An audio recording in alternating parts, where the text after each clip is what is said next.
Chapter 865. Speaking of which, Feng Zichen's method was very similar to raising venomous insects, but it didn't matter as long as they could become stronger. In addition, because of the existence of the God realm in the Central Divine Prefecture, death didn't mean the end of life for the living beings here. After the death of the human clan in the Central Divine Prefecture, ordinary mortals would be sent to the underworld for reincarnation. But for the outstanding human clan, sometimes death was a new beginning.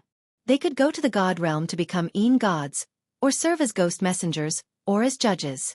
The outstanding ones could even become city gods or even higher-level patrols. Even if they didn't want to become gods, it didn't matter. They could also become earth gods to protect the land, become mountain gods to protect the land, or become guardian gods to deal with the injustice in the world. Under Feng Zichen's rule, the Central Divine Prefecture was really ruled by both human clan and god. The human emperor even had the ability to confer titles to gods. The so-called burning incense divine path, in the hands of Feng Zichen, completely flourished in the Central Divine Prefecture and reached an unprecedented peak. As for the so-called backlash of the dragon aura, Feng Zichen's cultivation was too strong. He was so strong that the backlash of the dragon aura couldn't do anything to him.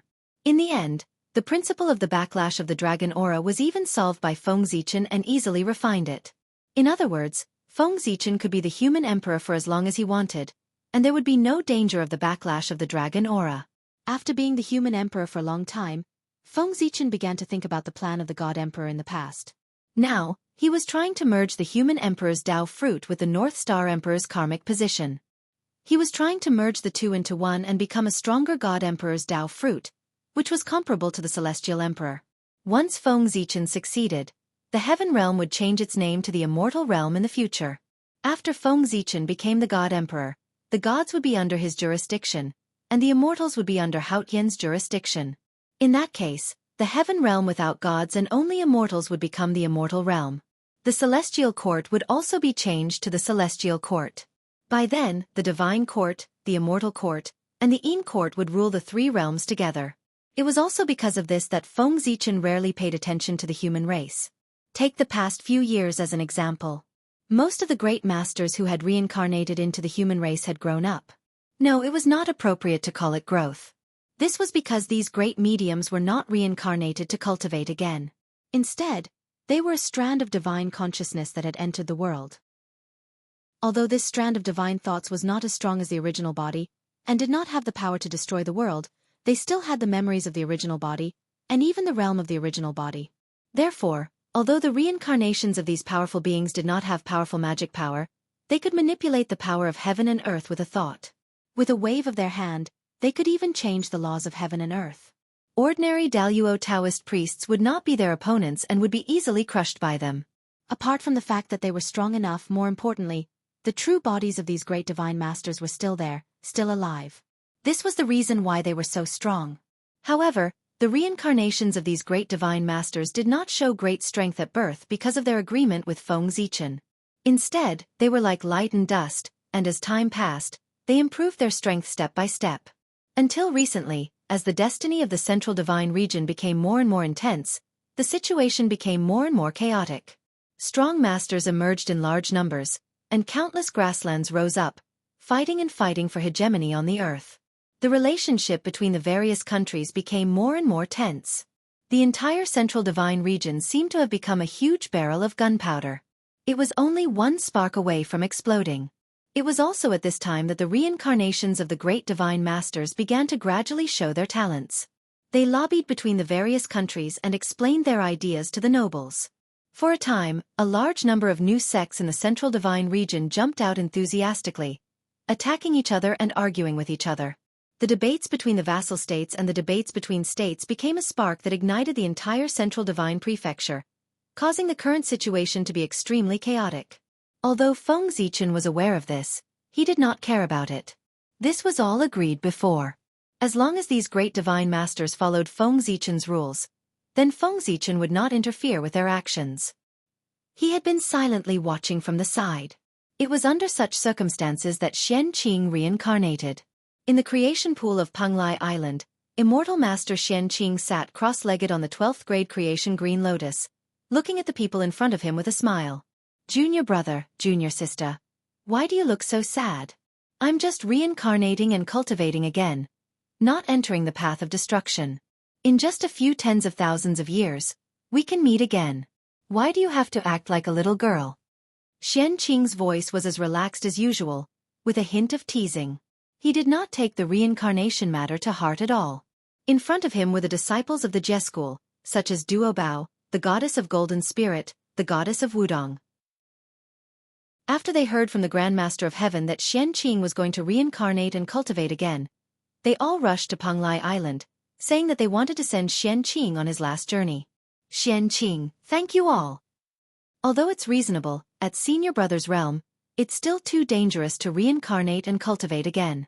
If you're not careful and get plotted against, I'm afraid that your tens of millions of years of cultivation will turn into water overnight. Duobao said helplessly. He was still not optimistic about Xianxia's choice. He was not a small cultivator like a celestial immortal or a Xian immortal, who could reincarnate and cultivate again. There were not many concerns. However, Xianxia was already a top-notch great divine master in the world. Once he reincarnated, it was unknown how many people were coveting his origin and wanted to devour him. The reincarnated Xianxia was even more tempting than the meat of Tripitaka. If they devoured him, they could have tens of millions of years of cultivation for nothing, or they could refine a top-notch innate spiritual treasure. Who wouldn't be tempted? Even with the protection of a saint, it would be difficult to suppress the greed in some people's hearts, forcing them to take risks and make unwise moves like scheming against Xianxia. Therefore, in Duobao's opinion, Xianxia's decision was still inappropriate and needed to be reconsidered. However, after hearing Duobao's words, Xianxia reprimanded him without holding back. You're also the first disciple of the Jie school. Why are you so cautious? Everyone knows that the doctrine of the Jie school is to take a chance of survival from the world and step on the road of transcendence. Is it dangerous for me to reincarnate and cultivate again? It's definitely dangerous. But it's also because of this that I have the chance to achieve the great Tao. You have to know that the greater the risk, the greater the opportunity. If I can survive this, I'll definitely achieve the great Tao. The road to achieving the great Tao has always been full of ups and downs. When has it ever been simple? Is there no risk in changing to another method? It's the same as a 90% chance of survival. It's just that the way it's presented is different. When one's strength reached the level of Xianxia, they had their own understanding of the world and would not be swayed by external things. To be precise, they were abnormally persistent. Once they made a decision, they would not change it and would not listen to others' advice. Xianxia was not the only one who was like this. All the great divine powers were like this. If the Grand Master of Heaven could listen to the advice of the Grand Pure One and the Heavenly Lord of Primordial Beginning, why would he take in so many disciples and end up in this world today, causing brothers to be at odds with each other? They were all people who could not be persuaded and were difficult to be swayed. Seeing this, Duobao did not persuade him anymore. He just sat cross-legged on the ground and chanted the Supreme Dongxian Spiritual Treasure Immeasurable Salvation Sutra for Xianxia. This was a Taoist scripture that the three pure ones jointly deduced when their relationship was at its best. It was abnormally mysterious and could help the living become immortals and the dead be released. All sentient beings in the three realms could be saved. Unfortunately, not long after this Taoist scripture was deduced, the three pure ones gradually had a gap. Not long after they separated. This supreme Taoist scripture that witnessed the brotherhood of the three pure ones was also shelved. Very few people heard about it and naturally, very few people cultivated it. However, at that time, Xianxia was a disciple taught by the three pure ones. When the Salvation Sutra appeared in the world, he was taught this scripture and learned it. Therefore, Xianxia knew it. Later on, Xianxia taught the Salvation Sutra to Duobao. As for whether Duobao taught it to others, Xianxia did not know. At this time, Duobao was chanting the Salvation Sutra for peace of mind. He wanted to use this supreme Taoist scripture to remove the disaster on Xianxia. Although it was not very useful, it was his intention. After saying goodbye to everyone, Xianxia's body suddenly burned with green flames. That was the fire of creation and also the fire of the great Tao. It came from the great Tao and could burn everything. Junior brothers and sisters, I'm leaving.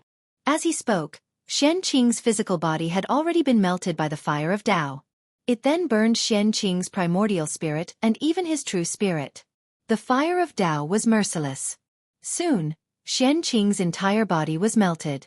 However, Xianxi was a top great attainment saint. Although the fire of Tao was strong, it could not burn him into ashes. At the end of the fire of Tao, there was still a little bit of Xianxi's physical body left. No matter how the fire of Tao burned, it could not burn it. That was the essence of Xianxi's physical body. His huge innate fiend god body was burned until there was only a little bit left. It could be said that the quantitative change led to a qualitative change. The power it contained was extremely terrifying. It surpassed the sage-to-be realm and touched the threshold of the origin realm. It was not only Xianxi's physical body. His innate primordial spirit and undying true spirit were also burned until there was only a little bit left. They had reached the level of the origin realm. In the fire of Tao, they shone with radiant light. They were immortal and indestructible. What was condensed was the essence. As if provoked, the fire of Tao burned even more fiercely. The terrifying heat melted the void and distorted the rules. It forced Duobao and the others to retreat quickly. Slowly, the remaining three forces of Xianxi also showed signs of melting. Whoosh! At this moment, the 12th grade green lotus of creation under Xianxi trembled slightly. Large amounts of holy light of creation gushed out and disappeared into the remaining forces of Xianxi. In an instant, Xianxi seemed to have been sublimated. The quality of his innate true spirit was further improved. He transformed from a top innate fiend god to an innate saint. More radiant light of Tao was born from the remaining forces of Xianxi, making it more mysterious. The green lotus of creation was a sacred item of the path of creation.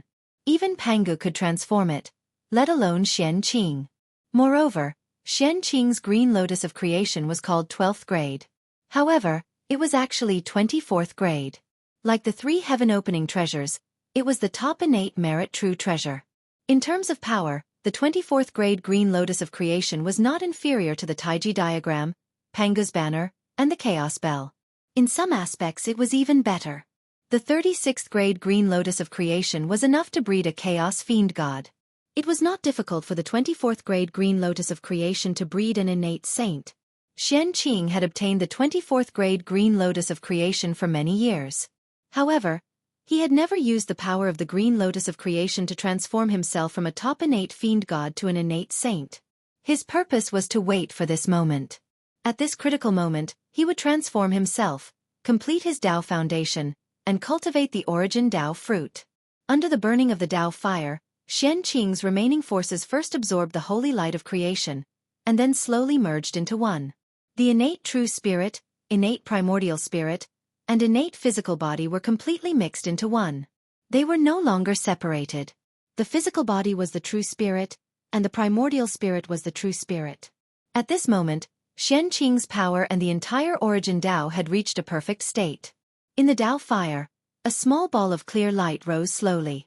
It was perfect and flawless, and the origin Tao was integrated into one. It bloomed with radiance, illuminating the boundless universe and the infinite time and space. Under the illumination of this clear light, the Tao fire gradually extinguished. Only the clear light remained. It was like the sun in the sky, unmoving. This was Xianxi. At the same time, he was also the origin Tao fruit. It was the origin Tao fruit that was formed after Xianxi, the celestial lord of Xian sect, burned everything he had. With this origin Tao fruit, Xianxi, who was reincarnated, only needed to cultivate step by step. When his cultivation reached the state of great perfection of the sage-to-be, he could cultivate this origin Tao fruit in one go and become the origin Tao Jiangxian. This Tao fruit was formed after Xianxi's cultivation reached its peak. It was very compatible with him, and there was no difficulty in cultivating it. In other words, Xianxi's path to Tao had been opened, and all he lacked was time. So that's how it is, so that's how it is. So that's what this brat is planning. No wonder he didn't want to tell me. This method is too risky. If I'm not careful, I'll die. If I knew in advance, I would definitely try my best to stop him. On the Golden Turtle Island far away, the Tongtian sect leader, who was silently observing Xianxi, could not help but reveal a look of relief when he saw this scene. He finally knew what Xianxi's plan was. The so-called reincarnation was just a pretense. His real goal was still to reach the peak. Burning everything he had, and in the most desperate situation, he saw a glimmer of hope. From there, he could reach the peak and enter a new state. This method was the real method of dying 100 million times. If 100 million people used this method to break through, it would be considered good if one person could survive. Chapter 866. He was gambling with his life. Therefore, if the Tongtian sect leader knew about Xianxia's plan in advance, he would not have allowed him to do so. It's still too rash. Although Xianxia succeeded, the Tongtian sect leader did not feel relieved. He just felt that Xianxia was too risky and should not have done such a dangerous thing. Using this method to ascend to the extreme was not the right way to break through. However, this method was indeed powerful. Regardless of the level, as long as he succeeded, he would be able to advance to the next realm. Remember, it was any realm. After successfully ascending to the extreme of the Sky Immortal, he would be a Xian Immortal. After successfully ascending to the extreme of the Sage to Be, he would be a Primordial Daluo Jinxian. Of course, there was a prerequisite. He had to succeed to break through the realm. If he failed, he would only be left with death and his Dao would vanish. Even if Xianxia was immortal, if he failed to ascend to the extreme this time, he would not have an easy time. He would have to start all over again. Xianxia's primordial chaos Dao fruit rotated above the green lotus of creation for a moment. Then, it slowly dissipated and disappeared. It had already carried Xianxia's remnant true spirit and reincarnated. Although Xianxia's primordial chaos Dao fruit had been refined, it did not mean that he had directly broken through to the realm of the primordial chaos. There was still a process. Only when his cultivation had recovered to its peak and he had refined the primordial chaos Dao fruit could Xianxia be considered to have reached the realm of the primordial Daluo Jinxian. The moment Xianxia's primordial chaos Dao fruit disappeared, the Tongtian sect on the Golden Turtle Island took the initiative. The Qingping sword was unsheathed. The terrifying sword light illuminated the entire three realms. It circled in the river of time and space and did not dissipate for a long time. It alarmed many existences. The Tongtian sect leader was warning the great mediums of the Eldritch world to not have any ideas about Xianxia's primordial chaos Dao fruit. Otherwise, what awaited them would be the endless pursuit of the Qingping sword. At this moment, Xianxia, who had reincarnated into the human race with the primordial chaos Dao fruit, had reached the most dangerous moment of his life. Although the primordial chaos Dao fruit was extremely compatible with Xianxia, it did not mean that outsiders could not refine it. If he could snatch Xianxia's primordial chaos Dao fruit, he could still refine it with some effort. The Dao fruit of the origin was formed after Xianxia's origin was sublimated to the extreme. It contained all of his cultivation. If an outsider were to obtain it and refine it, they would be able to take away everything from Xianxia in an instant and immediately reach the realm of the origin Daluo Jinxian. Using this method to attain the Dao would definitely require a certain price to be paid. However, compared to the scenery after attaining the Dao, this price was nothing. After all, not every great magician had the confidence to reach the realm of primordial chaos Daluo Jinxian. At this time, the Xianxia Dao fruit, which was enough for them to reach the heavens in one step, became the last hope for these people to attain the Dao. In order to attain the Dao, some great practitioners were willing to take the risk. This was also considered the drawback of attaining the Dao through the extreme sublimation method. If they were not careful, it would be easy for others to snatch the Dao fruit of the origin. As a result, all of their previous efforts would be made for others. It was very miserable. It was precisely because of this that the Tongtian sect leader took out the Qingping sword and released the sword light in the long river of time and space without concealing it. He wanted to use this to warn those with ulterior motives. The primordial chaos Daluo Jinxian, who used this method to attain the Dao by stealing others' Dao fruit of the origin, must be at the lowest level of this realm. He could not even be compared to the so-called weakest person who attained the Dao through virtue. Such an existence was definitely not a match for the Tongtian sect leader. If the Tongtian sect leader used the four immortal slaying swords, it would not be a problem to kill him, but it would not be a problem to seal him. If the three pure ones joined forces, it would be even stronger. They would definitely be able to kill the new and weakest primordial chaos Daluo Jinxian. They might even be able to refine the Dao fruit of the origin again before his realm stabilized. As for whether the three pure ones would join forces or not, in the past, everyone would say that the three pure ones had already split up and were not on good terms with each other. They would probably not join forces. However, during the investiture of the Gods' War, Everyone saw the scene of the three pure ones joining forces to fight against the human emperor. How could you say that they were not on good terms with each other when they could join forces to fight against the enemy? The so-called split up was just a pretense. In this way, after the Tongtian sect leader's warning, there would definitely be fewer powerful people who dared to have designs on the Xianxia sect. There might even be none. Of course, there would definitely be some powerful people who would make a move. However, at this time, it would be the time to see if the Tongtian sect leader's Qingping sword was good or bad. On this day, in the central divine province's country of Lu, clear light suddenly filled the sky. It was vast and mighty for more than 30,000 miles. At the same time, in a certain family, a woman dreamed of a green lotus falling into her arms. Then, she woke up with a start. Not long after, the news that she was pregnant spread. This time, it was like poking a hornet's nest and causing a huge commotion. The woman was not married, but the news that she was pregnant spread. This was not a disgraceful thing. It was not like the ancient times when people only knew the mother and not the father. Since the rise of human civilization, being pregnant before marriage had never been a glorious thing. The central divine province's laws were not completely inhumane. There was no such thing as being drowned in a pig cage. However, being pregnant before marriage was still quite disgraceful to that family. It had tarnished their family's reputation by more than half. However, that family only had one daughter. What else could they do? Could it be that they could beat him to death? They could only continue to raise her. If the country of Lu was not in the central divine province and was in an ordinary mortal world, the best choice for this family would be to hide their names and escape to a place where no one knew them and start anew. However, the country of Lu was in the central divine province, a place where immortals and gods lived together. Knowing that there was a woman who was pregnant after being connected with heaven and earth, some cultivators were tempted and thought of the records in the ancient books. Being pregnant after being connected with heaven and earth was a phenomenon unique to the ancient divine emperors. According to legend, the ancient divine emperor Fuxi was born from the connection between Huaxiu and Luai's. The earthly emperor Shennong was born from his mother's dream of Sui Hua entering her bosom.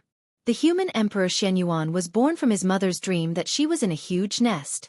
When she woke up, she found that she was already pregnant. As for the woman, she was pregnant from the dream of a blue lotus entering her bosom. When they thought of the time of her pregnancy, there was a phenomenon in the country of Lu. Clear qi was condensed for 30,000 miles and did not dissipate. Now, the timing was just right. The 30,000 miles of clear qi was caused by the child in the woman's belly. The ancient divine emperor was a natural-born god. For a moment, the cultivators nearby were tempted. They thought that the child was the reincarnation of the divine emperor, a god who had descended to the mortal world and had the possibility of becoming the human emperor. Of course, with such an extraordinary background, even if the child could not become the human emperor in the future, it would still be extraordinary in the future. Involuntarily, some cultivators wanted to take the child as their disciple. However, such people were in the minority. Most of them felt that they were not qualified enough. They all contacted their elders and reported what had happened here to them and asked them to make a decision. As for the gods in the country of Lu, they were already scared out of their wits. It was still fine in the mortal world. If the cultivators did not use their divine abilities, they could not see the abnormality of the child at all. However, it was different in the divine realm. Most of the living beings living there were gods who had extraordinary power. These gods looked from the divine realm and saw a ball of clear qi gathering in the woman's belly. It was releasing boundless radiance that was even more dazzling than the sun. Not to mention seeing what was inside the clear qi, the entire divine realm was illuminated by that ball of clear qi. The light was so bright that the gods here could not open their eyes no matter what their cultivation level was. Needless to say, the child in the woman's belly was definitely not simple. Otherwise, why would there be such a phenomenon? Some people were tempted to cherish talents, but naturally, there were also people with ulterior motives who had evil thoughts. Born with the appearance of a divine emperor, this child must be extraordinary. If they took the opportunity to take it out and refine it before it was born, they might be able to become a Tao Lord immediately. Some people had such thoughts, and some people directly took action. Unfortunately, these evil spirits were burned to ashes by the clear qi in the woman's belly before they could get close to her. However, although the clear qi was strong, it was only useful for cultivators. It was useless for mortals. The woman was pregnant before marriage, and she was looked down upon and scolded by many people. What's more, the woman's clansmen wanted to abort the child. However, as a mother, the woman was not swayed by the words of the outside world. She still maintained an optimistic attitude. The tribulation of Tao Ascension. That clear qi was naturally Xianxia. He, who had just reincarnated, was facing the tribulation of Tao Ascension, the tribulation of death. He was not even born, but there was already a tendency of him dying. Tao Ascension was difficult, and every step was dangerous. This was only the beginning. There were many more tribulations waiting for Xianxia. Time passed bit by bit. In the blink of an eye, 3 months had passed. The woman's pregnancy was already showing, but her situation had improved greatly. Because, at some point in time, there was an extra qilin in the Lu country. It was surrounded by auspicious clouds and looked very sacred. This qilin would appear every day with a spirit fruit in its mouth. It would come to the woman's house punctually and offer her the spirit fruit. A qilin giving spirit fruit was a treatment that only Wuxia, the mother of heavenly Emperor Fuxi, could enjoy. It was confirmed that the child in the woman's belly must be someone like the ancient divine emperor. It was also because of the appearance of the qilin that the surrounding rumors changed in the shortest time possible. The people here were not ignorant. The Central God Province was a place where humans and gods lived together. Seeing this phenomenon, the local people immediately realized that the woman's child was not simple. Therefore, the rumors changed. In the past, the child said that the woman was immoral and was pregnant with someone's bastard child. But in the blink of an eye, it became, I already knew that the child was extraordinary and was the reincarnation of a god. The change was so fast that it made people dumbfounded. After that, as time passed, more and more changes happened to the woman's situation. At some point in time, a majestic true dragon appeared in a lake in the country of Lu. Every day, it would catch all kinds of spirit fish from the lake and compete with the qilin to deliver food to the woman. Then, a phoenix appeared. It was incomparably luxurious and also joined the ranks of delivering food. Not long after, the people in the country found that there were many divine beasts and auspicious beasts around them. And these divine beasts and auspicious beasts were all circling around the woman. For example, when the woman walked to the river, divine beasts would appear in the water. They would either give her all kinds of treasures in the water or carry her to swim in the water. If she came to the mountain forest, various divine beasts would appear. They would either blow the wind for her, give her fruits, or offer her divine spring water. In short, no matter where she went, all the living beings in the world would kindly express their goodwill to her. When the surrounding people saw this, although they did not say anything, they all knew that these changes were caused by the child in the woman's belly. This child was really extraordinary. There was already such a powerful phenomenon before it was born. If it was born, it would be incredible. The human race would definitely have another peerless prodigy. For a time, whether it was the gods or the surrounding cultivators, they all reached a tacit understanding to secretly protect the child and prevent it from being harmed by evil spirits. Therefore, such a situation occurred. During the day, the immortals silently protected the woman. At night, it was the gods' turn. It was also at this time that the rumors changed again. Some people swore that the child was the reincarnation of an immortal in heaven, because they saw an immortal secretly protecting the child during the day. Some people refuted that the child was the reincarnation of a god because they saw the gods appear at night and silently protect the child. Just like that, a debate about the origin of the child arose. They argued endlessly about whether the child was a god who had descended to the mortal world or the reincarnation of an immortal. That was how boring it was. This debate continued until the 14th month of the woman's pregnancy. At this time, a major event occurred that caused the people to stop arguing. Xianxia's reincarnation needed about 24 months to be born, which corresponded to the 24 green lotus of creation. Therefore, it was not a problem for the child to not be born after 14 months. The surrounding people were also not surprised. After all, it was a natural god. It was normal for it to be different from others. It would be abnormal if it was the same as others. Of course, Xianxia was able to successfully conceive until now because of the various immortal fruits offered by the divine beasts. That woman only had a mortal body, but Xianxia was a top-tier great medium. How difficult was it to conceive an innate god with a mortal body? It was likely that before Xianxia was born, the woman's essence would have been exhausted and she would have become a dried corpse. Therefore, the scene of the divine beasts offering the immortal fruits happened.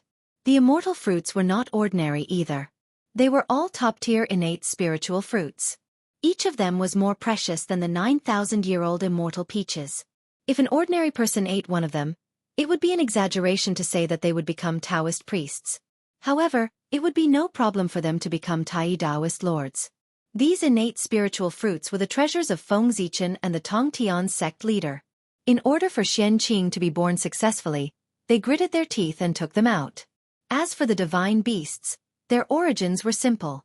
They were the newly born descendants of the three clans. Their bloodline was incomparably pure. Otherwise, they would not be qualified to offer the immortal fruits to Xianxia. Chapter 867. At the end of the day, Xianxia was a person of great merit. He had made great contributions to the primitive world and was a Tao ancestor, the primitive talisman ancestor. With such a status, how could the world let him suffer? When the woman was 14 months pregnant, it happened to be the day of the human race's ancestral worship. The people of the various vassal states and even the people of the human Tao imperial court would put down their work on this day and head to the ancestral temple to worship the past sacred emperors of the human race and countless predecessors. On this day, the human race experts would go out to hunt ferocious beasts, demons, and other enemies of the human race and take their heads to worship the predecessors. The purpose of this was to not forget their roots. The descendants of the human race would never dare to forget the blood feud of the human race. At the same time, this would let people understand the hardships and dangers of their ancestors in the primitive world to establish a territory belonging to the human race step by step. It would let the future generations remember how difficult it was for the ancestors to establish the human race's territory. It was also at this time that a shocking scene took place in the country of Lu. The woman headed to the ancestral temple to worship the martyrs and pray that the martyrs would protect her unborn child. However, she had never expected that after she arrived at the imperial ancestral temple, none of the martyrs worshipped by the imperial ancestral temple would dare to accept her, except for the holy mother of the human race, goddess Nuwa. After entering the ancestral temple, the woman followed the rules and bowed to the martyrs. However, before she could kneel, the memorial tablets of the martyrs in the ancestral temple all shook and moved to the side, not daring to accept her bow. When the immortals and gods hiding in the dark saw this, they were even more shocked. Although they had already guessed that the child was extraordinary, they still didn't expect it to be so extraordinary. Others couldn't tell, but how could they not? The actions of the memorial tablets of the martyrs clearly meant that they were afraid and didn't dare to accept her bow. How great of a background did this person have to be to make the martyrs of the human race so afraid that they didn't dare to accept her bow? However, the shock wasn't over yet. The woman hesitated for a moment, then turned and entered the main hall to worship the 3 sovereigns and 5 emperors. However, when the statues of the 5 emperors saw the woman, they all moved to the side, indicating that they didn't dare to accept her bow. The 3 sovereigns accepted the woman's bow, but after she bowed, the statues of the 3 sovereigns returned the bow at the same time. The ancient sacred emperor's reincarnation. She's definitely the ancient sacred emperor's reincarnation. Otherwise, how could the 3 sovereigns treat her with respect? It's time for the human race to rise again. Someone who saw this scene couldn't help but shout out in excitement. He couldn't be blamed for losing his composure, as this phenomenon was truly too shocking. How many people in the 3 dimensions were able to make the 3 emperors talk to them as equals? If he wasn't a high and mighty saint, then he must be one of the few great divine powers in the world. Such a figure was actually born into the human race. Wasn't it just like the reincarnation of Fuxi into the human race, becoming the human emperor and leading the human race to prosperity? Next, the woman arrived at the depths of the imperial ancestral temple. There were 2 shrines here. The larger one was dedicated to Empress Nuwa, while the smaller one was dedicated to the ancient sage emperor. It was said that the ancient sage emperor was the first human emperor of the human race. His origin was even more ancient than the 3 sovereigns and 5 emperors. He was born even before the ancient era. As a character from the ancient era, he had once competed with the celestial emperor. Later on, after this ancient sage emperor experienced a series of magnificent lives, he became the emperor of the North Star, heavenly emperor in the heavens.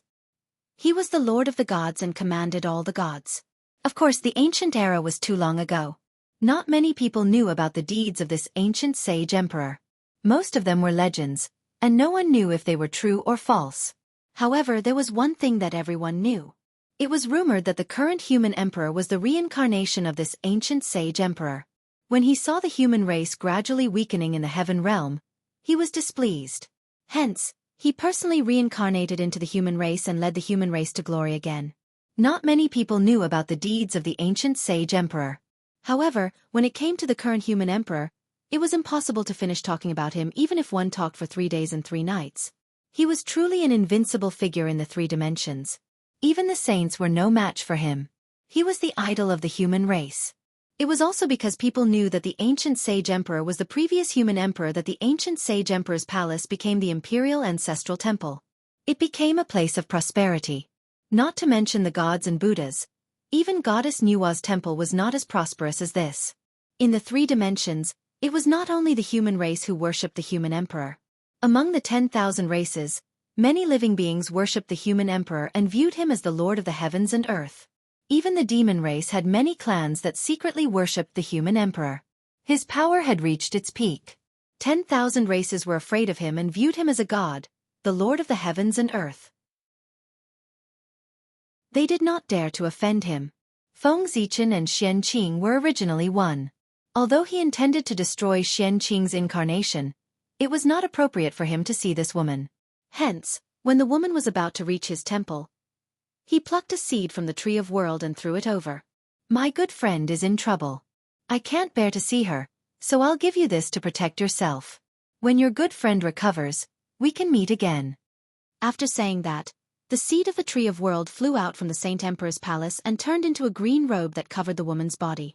This green robe was transformed from the seed of the tree of world and was an upper-grade connate spiritual treasure. The tree of world was a chaos spiritual root that was on the same level as the 36th grade chaos green lotus. The seed it bore was a chaos level treasure and not a connate item. Every one of them was a connate embryo. They could turn into a connate spiritual treasure or become a connate god fiend. With Feng Zichen's supreme means, it was not difficult for the seed of the tree of world to turn into an upper-grade connate spiritual treasure. After bestowing the upper-grade connate spiritual treasure protective robe, the door of the Saint Emperor's palace closed automatically with a clang. At this moment, the woman realized that the person who had spoken to her was the current human emperor. After coming to her senses, the woman hurriedly bowed in the direction of the Saint Emperor's palace respectfully and said, "Thank you for your reward, human emperor." However, just as she was about to bow, a gust of wind blew and prevented her from bowing. Looking at the situation, the woman knew that the Saint Emperor was unwilling to accept her bow, just like the 3 sovereigns and 5 emperors. After she figured this out, the woman stopped persisting, and she turned around and headed towards Nuwa's hall. However, she couldn't help but wonder who the child in her womb was. Why would the 3 sovereigns and 5 emperors value it so much? Heavens, that's a connate spiritual treasure, isn't it? His Majesty has bestowed a connate spiritual treasure? Also, does His Majesty not allow the woman to enter the palace because he doesn't want to accept her bow? The scene outside the Sage Emperor's palace was witnessed by the immortals and deities who were hiding in the dark to protect the woman, causing another round of exclamations. Nothing unexpected happened when the woman reached the Nuwa palace. Her Majesty Nuwa accepted her bow, but before she left, Her Majesty Nuwa's statue suddenly glowed brightly and dropped strands of connate creation origin into the woman's body. Heavens! Even Her Majesty Nuwa has appeared to bless the child. Who is she? At this point, everyone was already numb. No matter what happened, it would not be able to move them. However, they were even more curious about the child's identity. Have you heard? That woman is pregnant with an ancient saint emperor, someone like His Majesty Fuxi. In the past, Huashu gave birth to Fuxi, the heavenly emperor.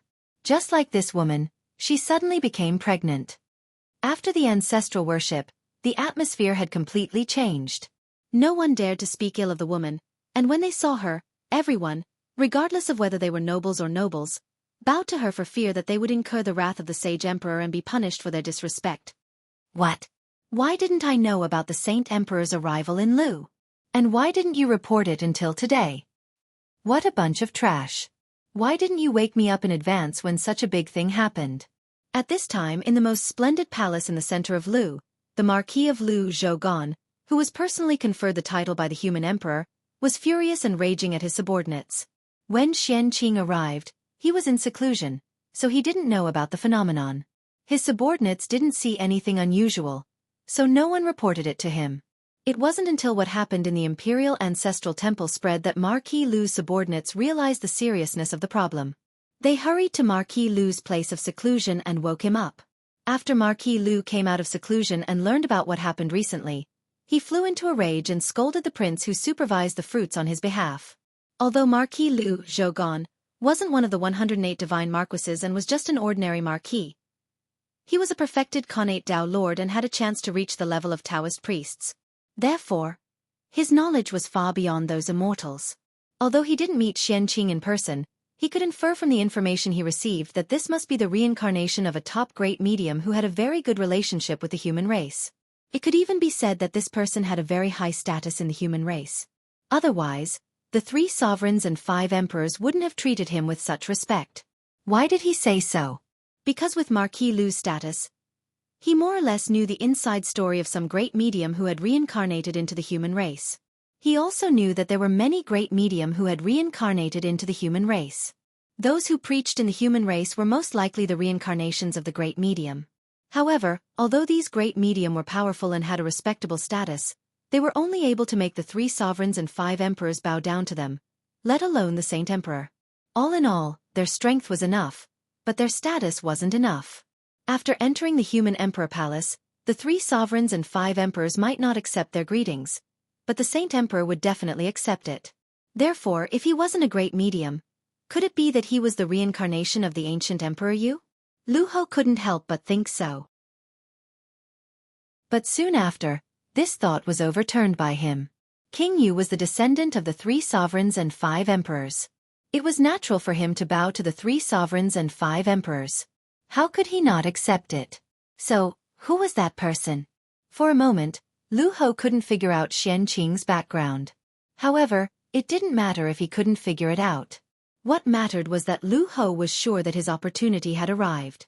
No matter who the reincarnation of that person was, or whether he was the ancient Saint Emperor who had descended to the mortal world, his background must be extraordinary for him to be treated like this by the 3 sovereigns and 5 emperors. Now, as long as he could find a chance to build a relationship with him before he grew up, and at the same time, do him a few favors.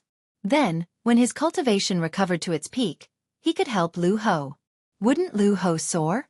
Thinking of this, Lu Hou hurriedly ordered, "Men, prepare a big gift for me. An ancient Saint Emperor has come to Lu Hou. How can I not pay him a visit?" As he spoke, Lu Hou walked towards Lu Hou's treasury while using a secret technique to contact his friends in the human emperor palace.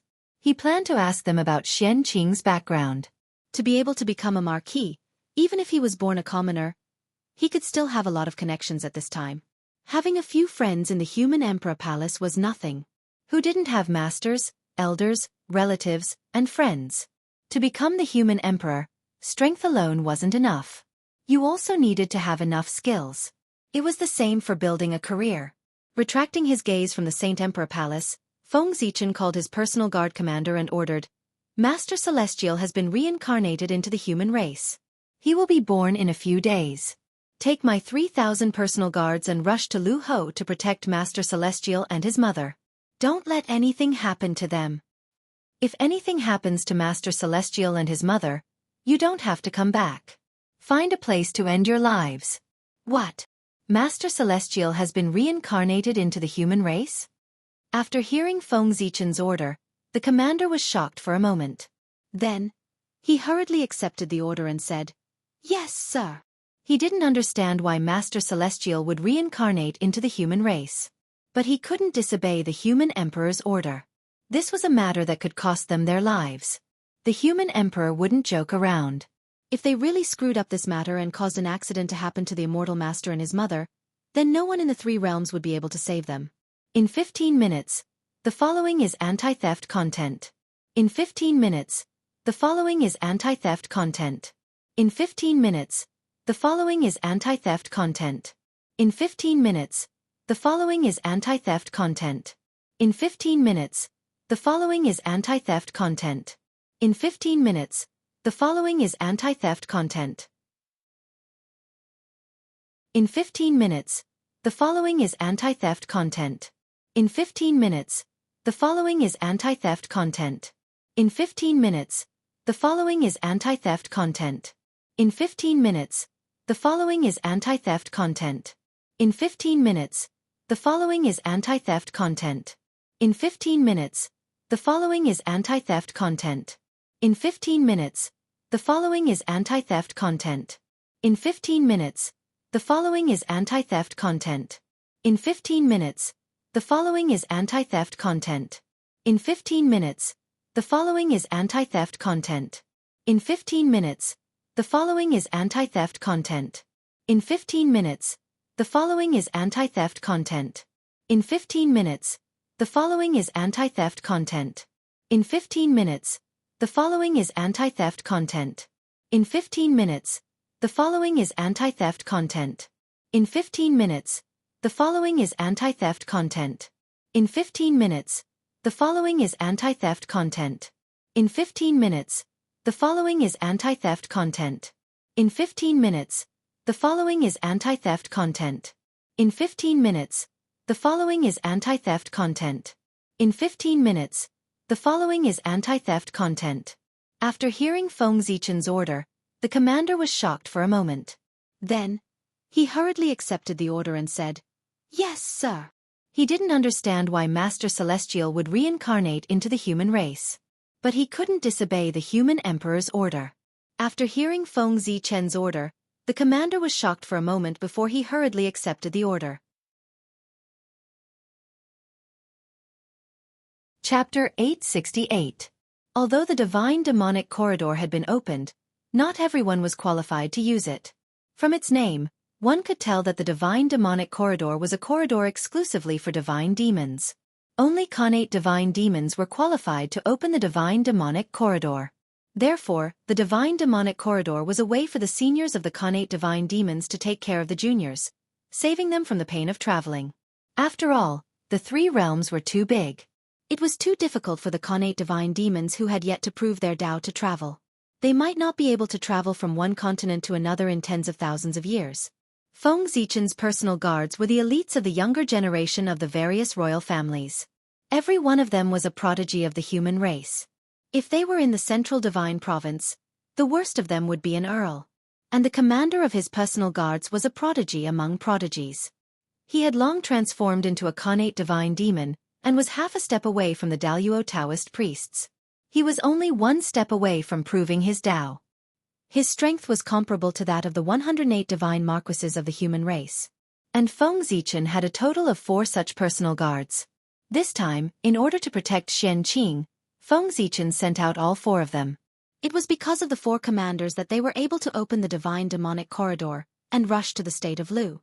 Not long after the personal guards left, Feng Zichen suddenly stood up and stared straight ahead, motionless. It was the direction Feng Zichen was staring at. Hundreds of thousands of miles away, an old man riding a green ox was slowly approaching. The green ox did not walk fast. It could only travel 1,000,000 miles in a day. It would take at least 100 days to get here. 1,000,000 miles in a day was not slow. But it also depended on who the other party was.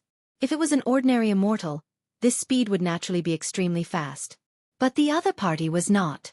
That old man was Tao ancestor Hong Jun, who was impersonating Taishang Lao Jun. Therefore, how could Feng Zichen not be shocked to see him rushing towards him? Why did the Tao ancestor come here for no reason? Feng Zichen was very curious about the Tao ancestor's purpose, but he didn't rush forward to ask. Instead, he continued to sit in the human emperor palace and waited for the Tao ancestor's arrival. As for picking her up, that was impossible. If the Tao ancestor came in the name of the Grand Supreme Elder, he would be the Grand Supreme Elder and the incarnation of the Grand Pure One. Such an identity was naturally not worthy of Feng Zichen standing up to welcome him personally. Even if the Grand Pure One came, Feng Zichen would have to depend on his mood to welcome him, let alone a mere clone. Although Lu Ho had taken the lead, his speed was still not as fast as Feng Zichen's personal guard. After all, time stopped in the God and Devil corridor. When Lu Ho arrived, Feng Zichen's personal guards had already arrived. They immediately protected Xianxia's mother. Coincidentally, among the personal guards, there was someone who knew Lu Ho.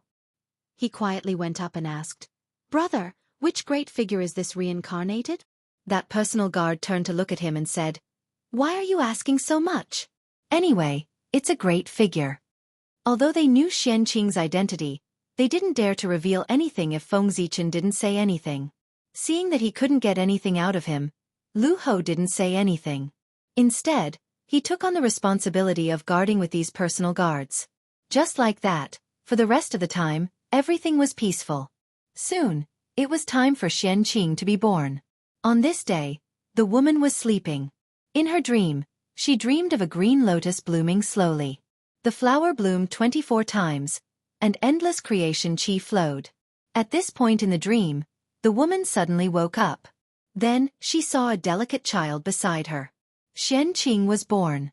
The moment Xianxia was born, the entire country of Lu suddenly fell into darkness. The entire void also began to collapse abruptly. It shattered into pieces and fell from the sky. A big hand appeared silently and grabbed Xianxia, who had just been born. This was a move by a powerful person. He wanted to steal Xianxia's primordial chaos Dao fruit to step into the realm of primordial chaos. The reason why this powerful person dared to make a move was not that he wasn't afraid of Tongtian's sect leader's revenge, but that he had already thought of a way out. At this time, this powerful person was in the chaos outside the sky.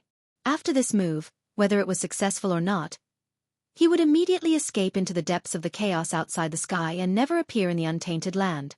If he succeeded, he would be able to attain the Tao in one fell swoop and cultivate to the Chaos Zenith Heaven Golden Immortal Realm.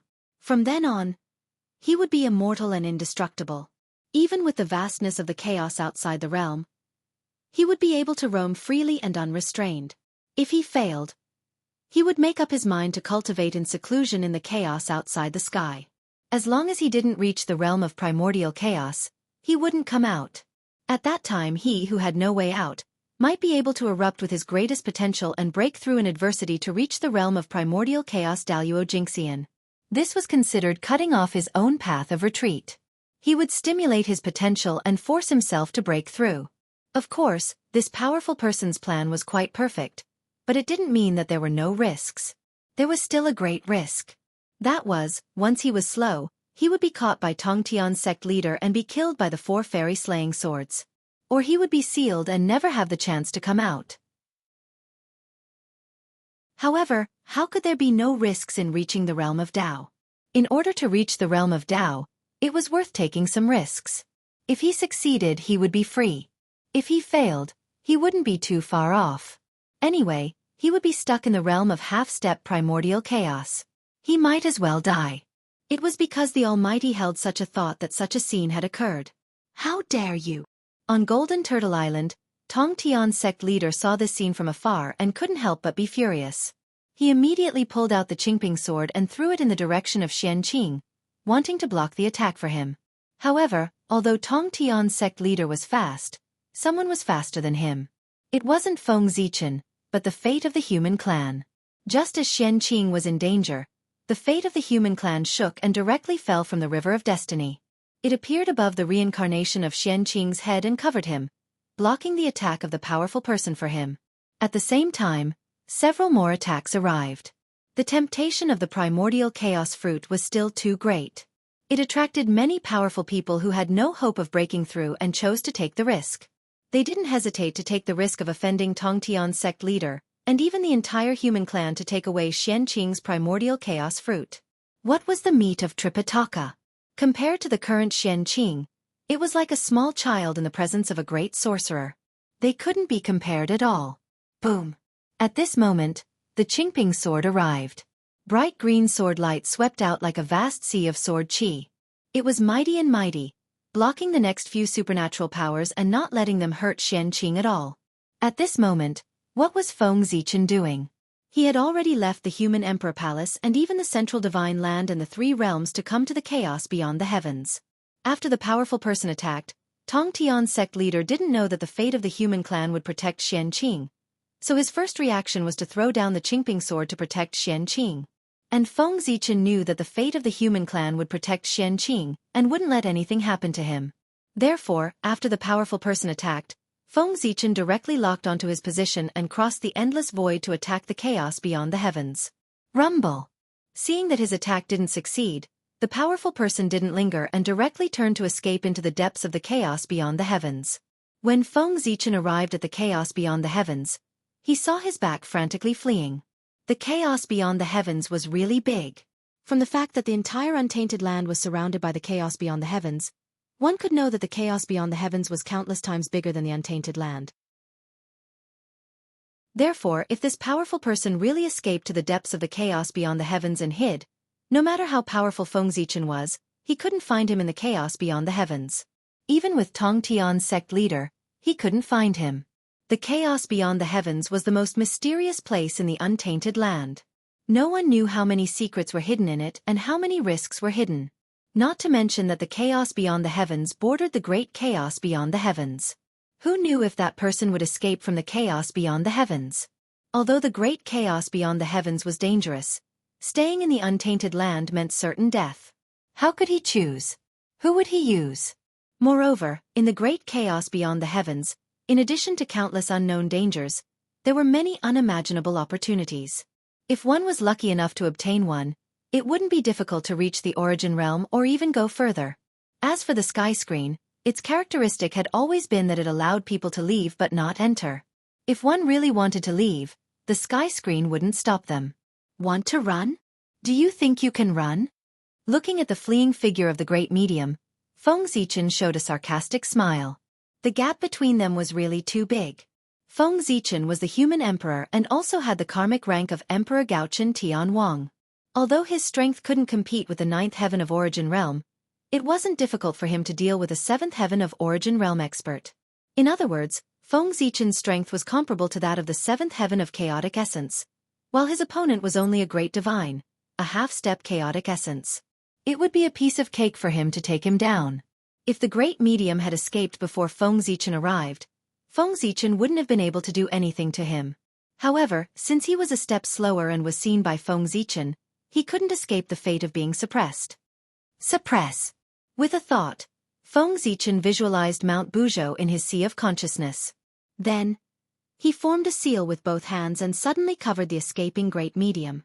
Rumble. A mighty force that could suppress everything suddenly spread in the chaos outside the sky. Immediately, the restless chaos chi in the surroundings immediately stagnated and was suppressed by a mighty force. Above the great medium, the illusory image of an ancient divine mountain gradually took shape. It was incomparably sacred and suppressed him in place, making him unable to move.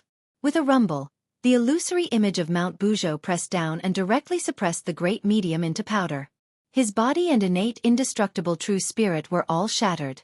With a casual stroke, Feng Zichen separated the chaos. He saw the clear chi rising, the turbid chi falling, the yin and yang were born, the yin and yang were divided, and the three forces stood. A world gradually took shape. Rumble. However, the world was only halfway through its evolution when it began to show signs of collapsing due to the lack of energy and the lack of something to support it. The clear chi began to fall and the turbid chi began to rise.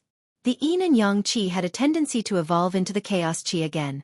The whole world began to walk towards destruction and collapse, returning to the chaos. At this moment, Feng Zichen moved. He saw that he integrated the broken flesh and true spirit of the great medium into the new world, promoting its evolution. Sure enough, after integrating the flesh and true spirit of the great medium, the new world gradually stabilized and evolved rapidly. The rules became more and more perfect. He believed that when this world was completely born, it would definitely be a top-level greater thousand world. As for the great medium, his origin had been exhausted and he could only be forced to fall into a deep sleep. At this time, Feng Zichen could use the new will of the world to suppress the consciousness of the great medium, so that he could never wake up until the world was destroyed. However, even if this world was destroyed, the tide of destruction that would be produced after its destruction would be enough to make this great medium suffer. However, how could a top-level greater thousand world be destroyed so easily? In theory, it could coexist with the untainted world. In other words, this great medium would probably never wake up. When Feng Zichen sealed this great medium in the three realms, the Tongtian sect leader was also fighting with several great medium. Even if the other party was a fellow Taoist in the past, at this moment, the Tongtian sect leader was merciless. The four immortal slaying swords shuttled back and forth in the void, beating the several great medium who were fighting with the Tongtian sect leader until they were dripping with blood. Their auras also became more and more dispirited. This time, the Tongtian sect leader was really angry. He had warned everyone repeatedly not to attack Xianxia. Otherwise, don't blame him for being merciless. However, these people still ignored his warning. It was obvious that they did not take him seriously. Their deaths were not to be regretted. The Tongtian sect leader was angry and had the intention to kill. Not long after, he killed a great medium. When the others saw this, they did not have the intention to continue fighting.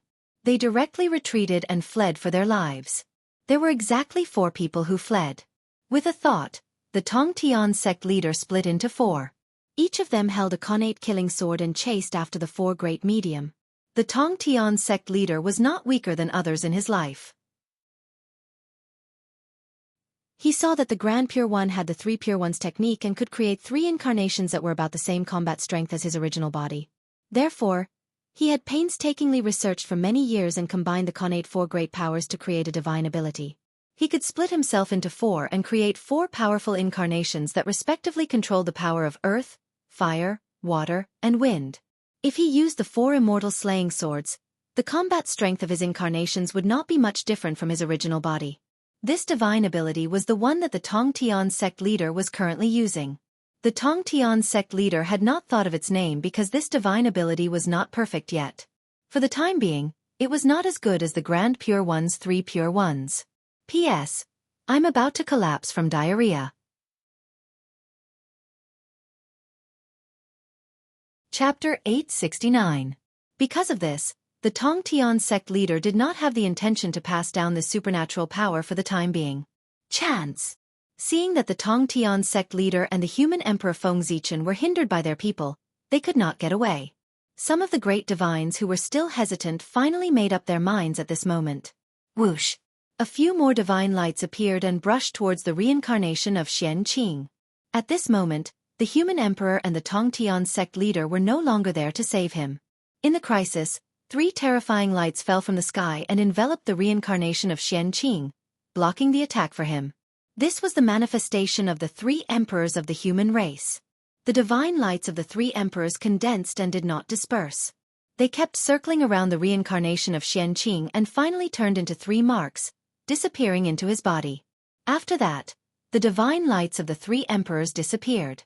But before everyone could breathe a sigh of relief, the divine lights of the 5 emperors flickered in the sky above the reincarnation of Xianxia.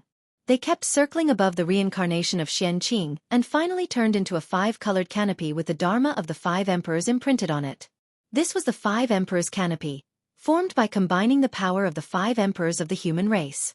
It condensed the power of the 5 emperors and the fate of the human race into one body.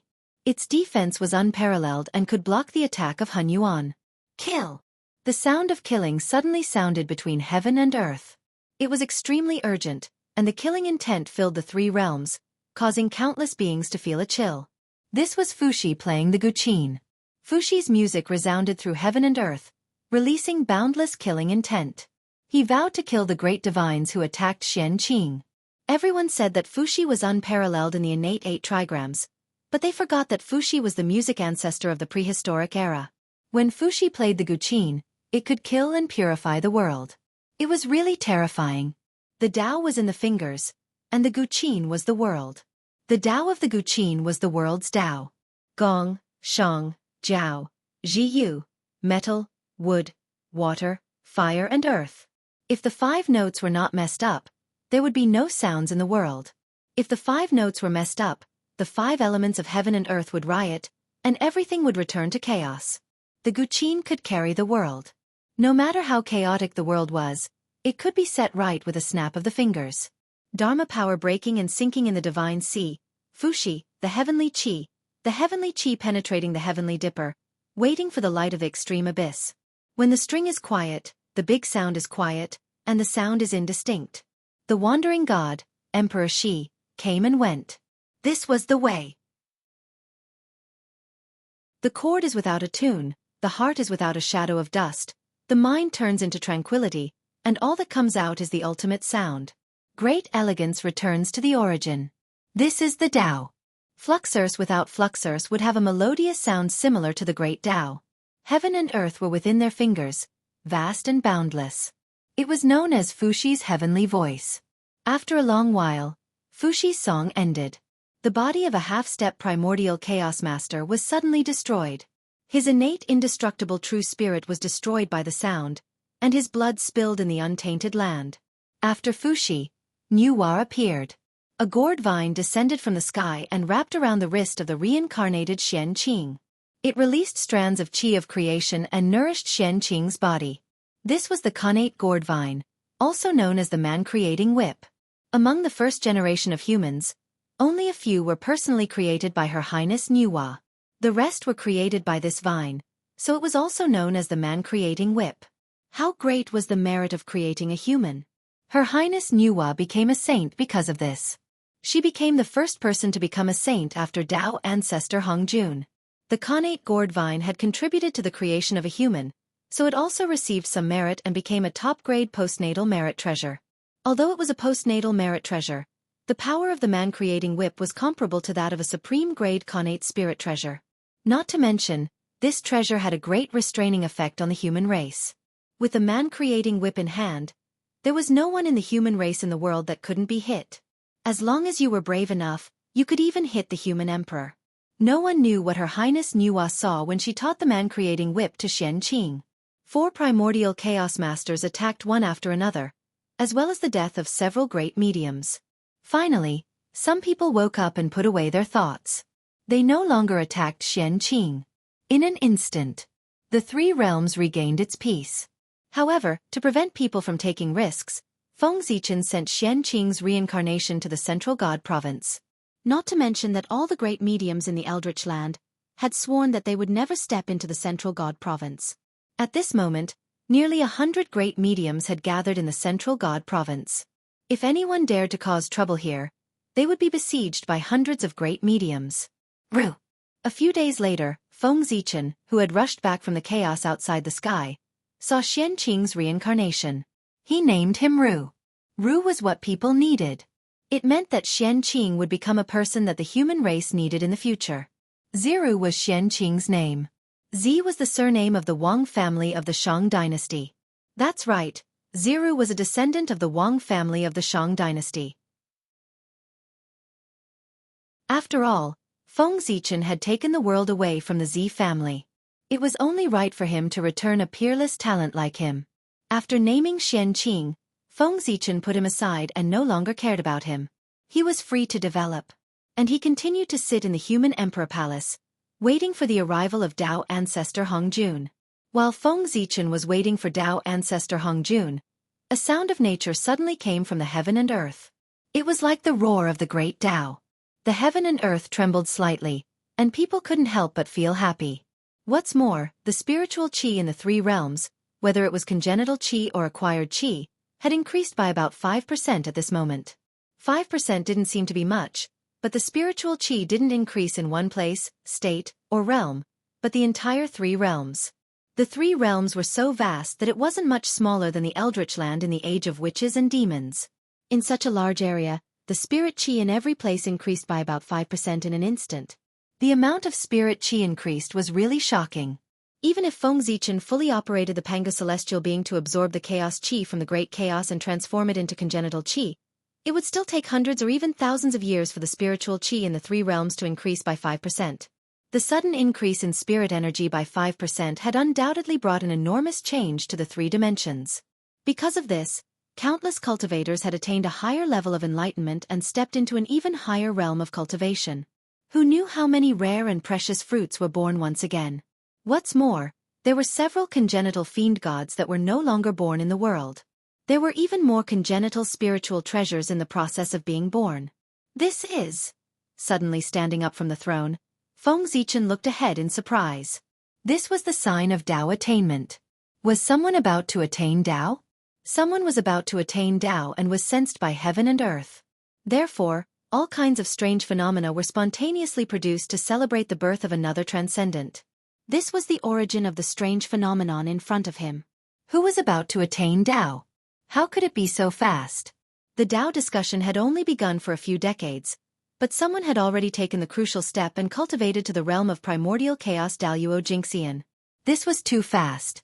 At this moment, not only was Fengzichen curious about who was about to attain Tao, but the other great divine powers were also curious about who was about to attain Tao.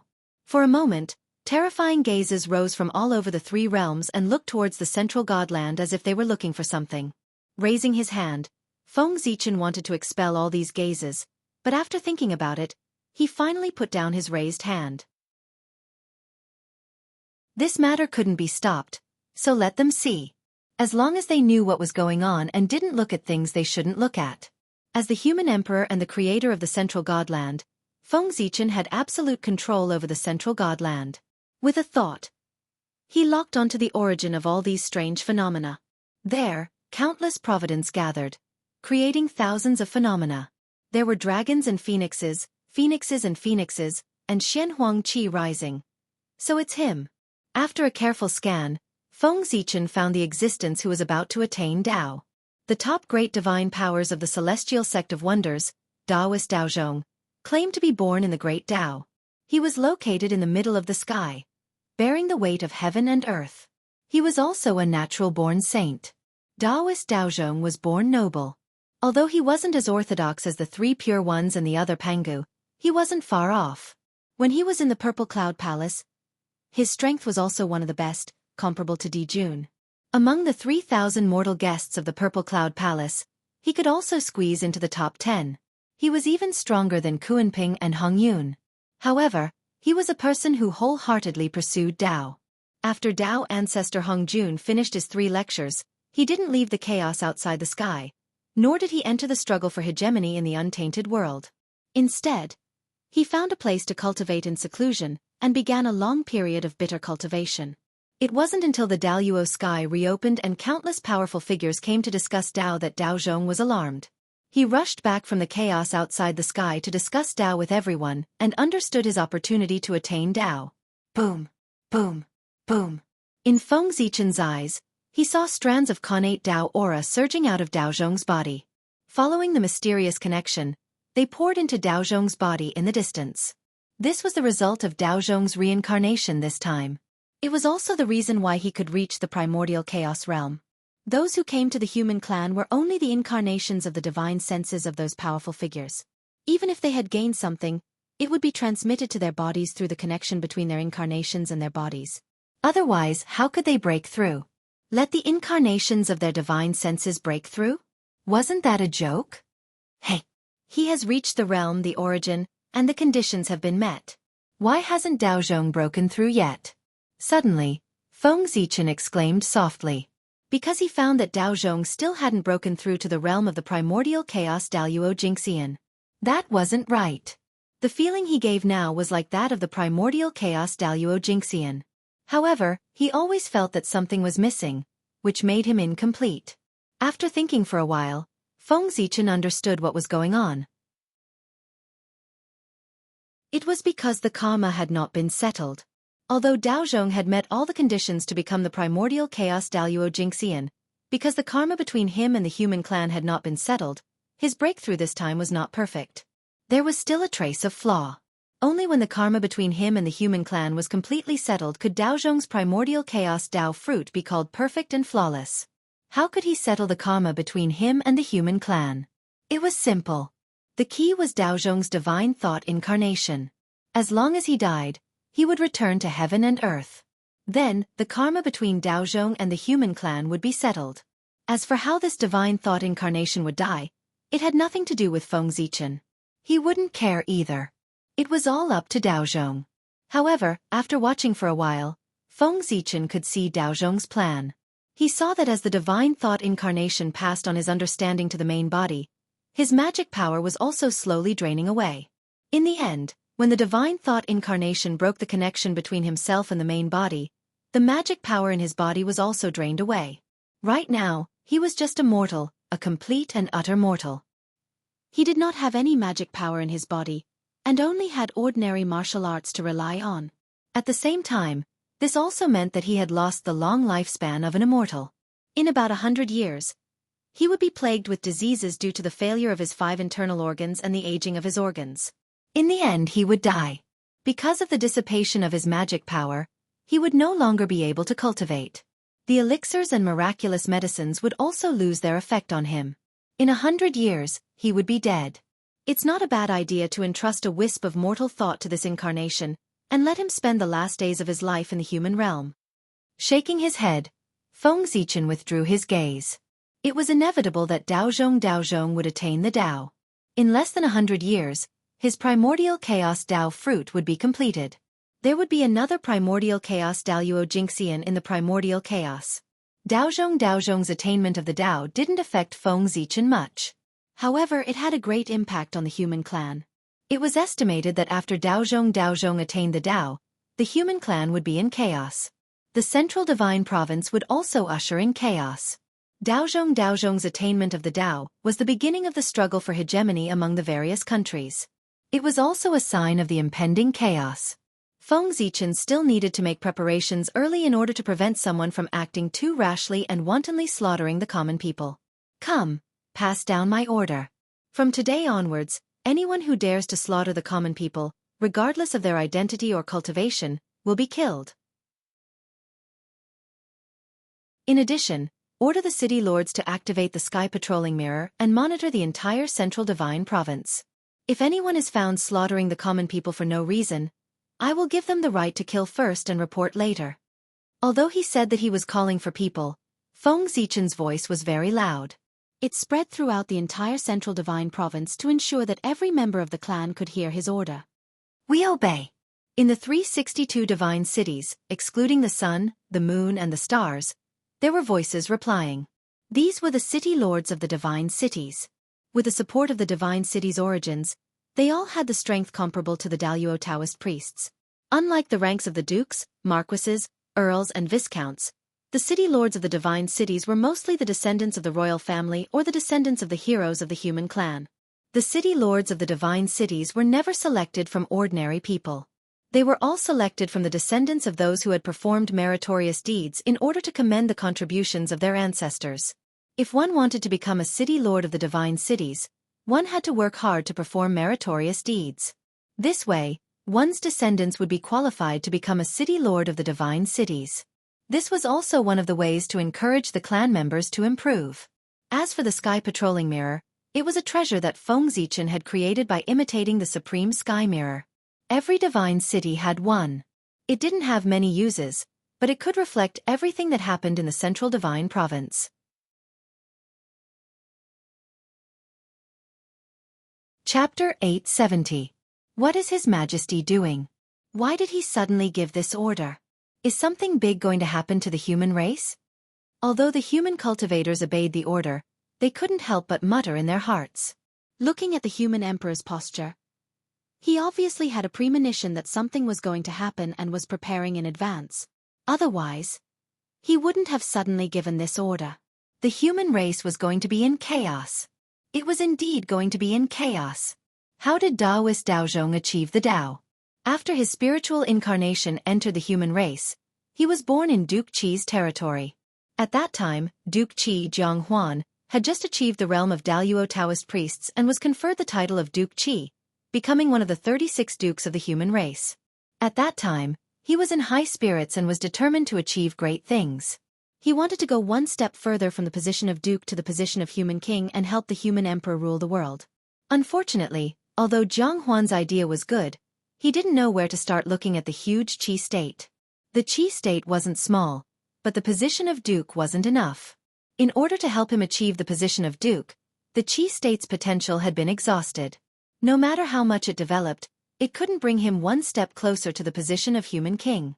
Just as Jianghu was panicking, Taoist Daozhong's spiritual incarnation, Guanzhong, came to the Qi state. As a powerful person, even if it was just a spiritual incarnation, it was still boundless. Before Guanzhong arrived, Duke Qi, Jianghu, who was sitting in the palace of the Qi state, had already sensed his arrival. As soon as he looked up, he saw endless Taoist rhymes rising in the void in front of him. The great Tao was faintly manifesting. With Jianghu's cultivation as Daoyuo Taoist priests, how could he not see that a powerful person had arrived? At that moment, Jianghu didn't dare to hesitate and directly went out of the palace to greet him. Then he saw Guanzhong, who had come in the body of a mortal. Even if he was a mortal, Jianghu still didn't dare to be negligent when he saw the great Tao behind him. He bowed as a disciple and invited Guanzhong into the main hall. After that, the two talked about something. Jianghu suddenly made Guanzhong his prime minister and asked him to govern the Qi state. Then, Guanzhong began his own path of Tao. When Guanzhong ruled the country, he first put forward the idea of enriching the people before ruling the country. During his time as the prime minister of the state of Qi, Guanzhong advocated the administration of salt and iron, divine gold ores, etc., the creation of currency, spirit stones, fate pills, etc., the control of food, spiritual herbs, etc., and the state's control of the circulation of commodities to increase the financial income and prevent the disparity between the rich and the poor. After that, Guan was the first to create and practice Shang dynasty warfare and subjugate other countries. He proposed, serve people with righteousness and not with war. If there is no other choice, use war. First, use righteousness. Save money. Harm to the people and danger to the country. Of course, this was not the main reason why Guanzhong was able to attain Tao. He was able to attain Tao mainly because he had redefined the concept of law. Measurements, ropes, ink, rules, weighing stones, dendrobium, and angular weights are called laws. The Dharma is the symbol of the world. Therefore, we must resolve our doubts and clarify right and wrong, and the lives of the common people are hanging in suspense. The law is the law of the world, the order of all things. The multiple definitions of law became the key to Guanzhong's attainment of Tao. Following that, under Guanzhong's governance, the state of Qi became more and more prosperous, and the country's luck became more and more prosperous. Jianghu's strength also rose along with it. Soon, he entered the middle of the Taoist priests from the early Taoist priests and blossomed into the middle of the three flowers above the head. However, by this time, the fate of the state of Qi had reached its peak. No matter how much internal development there was, it could not be improved at all. At this time, Guanzhong implemented the policy of respecting the king and repelling the barbarians. The original meaning of respecting the king and repelling the barbarians was respecting the king and repelling the barbarians. It changed the form of attack and defense, and prevented internal conflict. The guiding principle was respecting the human imperial court, not merging with the barbarians, and invading the barbarians' land. With this as the national policy, the state of Qi began to send troops to conquer the barbarians. What were barbarians? Most of them were descendants of the human race and other races, and a small number of them were descendants of traitors. These people believed that the human bloodline was weak and could not be compared to the innate bloodline in their bodies. Therefore, they did not acknowledge their status as humans and chose to be enemies of the human race. With Feng Zichen's status, he naturally would not bicker with these ant-like people, so he did not care about them. Feng Zichen did not care, but that did not mean that others did not care. His subordinates did not care. The humans of orthodox birth worked together to chase these people to the edge of the central divine province. They called them barbarians who did not know the teachings of the sacred emperor. After that, as time passed, these barbarians grew stronger and stronger. They were no longer satisfied with the barbarian land they lived in. They yearned for the vast and rich human territory. The barbarians were uncivilized and did not know etiquette. Once they had an idea, they would directly take it by force. Therefore, they began to invade the human territory in an attempt to take over this rich land. However, as soon as they set foot in the human territory, they were beaten to a pulp by the armies of the human Tao imperial court stationed at the border. They fled in panic. After that, the vassal states gradually rose. Feng Zichen withdrew the armies guarding the border and left the defense line to the vassal states. It was also at this time that the vassal states and the barbarian states began a long and drawn-out war. Guanzhong's policy of respecting the king and suppressing the barbarians was to plunder the fate of the barbarian states to strengthen the Qi state. In the war with the barbarian states, the Qi state won again and again, constantly eating away at the barbarian state's fate, causing the state's fate to flourish even more. As a result, Jianghu, the Duke of Qi, bloomed the smallpox of the three flowers above his head and cultivated to the late Daluo state. Unfortunately, the fate of the barbarians was still too weak. Even though the Qi state had almost driven the barbarians out of the central divine province and squeezed all of their fate, it still could not bring the Daluo Taoist priests to perfection. Since he could no longer improve from the outside, Jianghu could only focus on the inside again. Later, under Guanzhong's guidance, Jianghu, the Duke of Qi, conquered the world and became the #1 overlord of the vassal states. He gathered the fate of the various states and formed the human king karmic rank. However, Although Jianghu was now a human king karmic rank, he was still not considered a human king because Feng Zichen had yet to confer him the title of human king. With the human emperor still around, how could anyone proclaim themselves a king? Wasn't that a rebellion? The equivalent of a human king still needed Feng Zichen's conferment. Otherwise, it would be illegitimate and illegitimate. In the human race, Feng Zichen's words were more effective than heaven and earth. A human king recognized by heaven and earth was not a true human king. Only a human king recognized by Feng Zichen was a true human king. His control of the human race's fate had reached an unprecedented level. No one could stand shoulder to shoulder with him. After Jianghu became a human king, Guanzhong was enlightened and fell into enlightenment. In a trance, Guanzhong came to the river of time and space. He saw the river of time and space surging forward. He also saw the scene of Jianghu becoming a human king from the waves. He saw that his dharma had been circulating in the world for a long time, affecting generations of people. At this moment, Guanzhong was enlightened. Then he became a human king. The chaos of the human race would also begin from this. Guanzhong's method of becoming a human king was not irreplicable. Therefore, when the other powerful people found Guanzhong's method of becoming a human king, they would definitely follow suit and become a human king using this method. At that time, the various states would compete for hegemony. Wouldn't the human race be in chaos? Although Feng Zichen had foreseen this scene, he did not intend to stop it. On the contrary, he wanted to add fuel to the fire. P.S. The book has already collapsed. I can't write anymore. I can only say that I'll try my best to write a grand ending. In the future, the updates can only be said to be as stable as possible.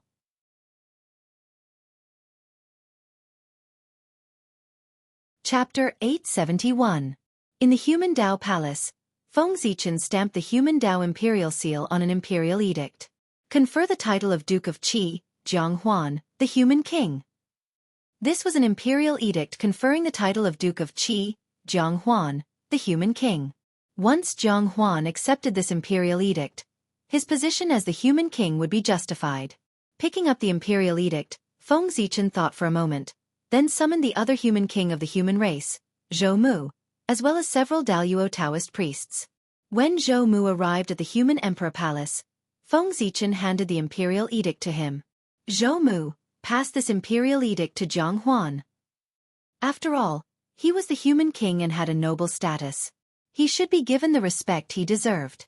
If he sent any Taoist priests to deliver the imperial edict, it would seem that the human Dao imperial court did not value the human king. If the human emperor went personally, it would be a bit of a fuss. Therefore, Feng Zichen thought for a moment and decided to let Zhou Mu, who was also a human king, go. It was just right. They had the same status, so it would not appear to be too much of a fuss, nor would it appear to be too contemptuous. Yes, Your Majesty. Zhou Mu took the imperial edict and left. He would be very busy for the next period of time. After all, conferring the title of human king was not a small matter. It was not something that Feng Zichen could just casually issue an imperial edict. The imperial ancestral temple still had to make a lot of preparations. For example, they had to organize the human king's coronation ceremony, make a corresponding robe for the human king, build a hall for the new human king, prepare a carriage, and so on. These were all things that the imperial ancestral temple had to prepare. Although there was only a difference of one level between the human king and the duke, the treatment between them was like heaven and earth. The duke could only be the king of his own country. In the vast central divine province and the entire human race, he was not considered a big shot. However, the human king was different. He was the king of the entire human race, not the king of a city or country. His status rose from the ruler of a vassal state to the level of the entire human race. He would become the upper echelon of the human race and assist the human emperor in ruling the entire human race. He would have a certain amount of decision-making power. Everything the human king needed was also provided by the human race, and not by the vassal states. The human king could be said to be the upper echelons of the three realms. Even in the heaven realm, other than a few monarchs, the rest had to bow when they saw the human king. After years of preparation, the imperial ancestral temple finally finished all the preparations for the coronation ceremony. Zhou Mu brought a few human Taoist priests and hurried to the kingdom of Qi. At that moment, Feng Zichen did not have the time to pay attention to these things because the fake Grand Supreme Elderly Lord, who was also Dao ancestor Hongjun, had already arrived at Renhuang City on a green ox. After thinking about it, Feng Zichen thought that Tao Zhu was an old man after all. As a young man, he should properly carry forward the virtue of respecting the old. Even if he took the lead to set an example for everyone, he still went out of the city to welcome him. Greetings, Dao ancestor.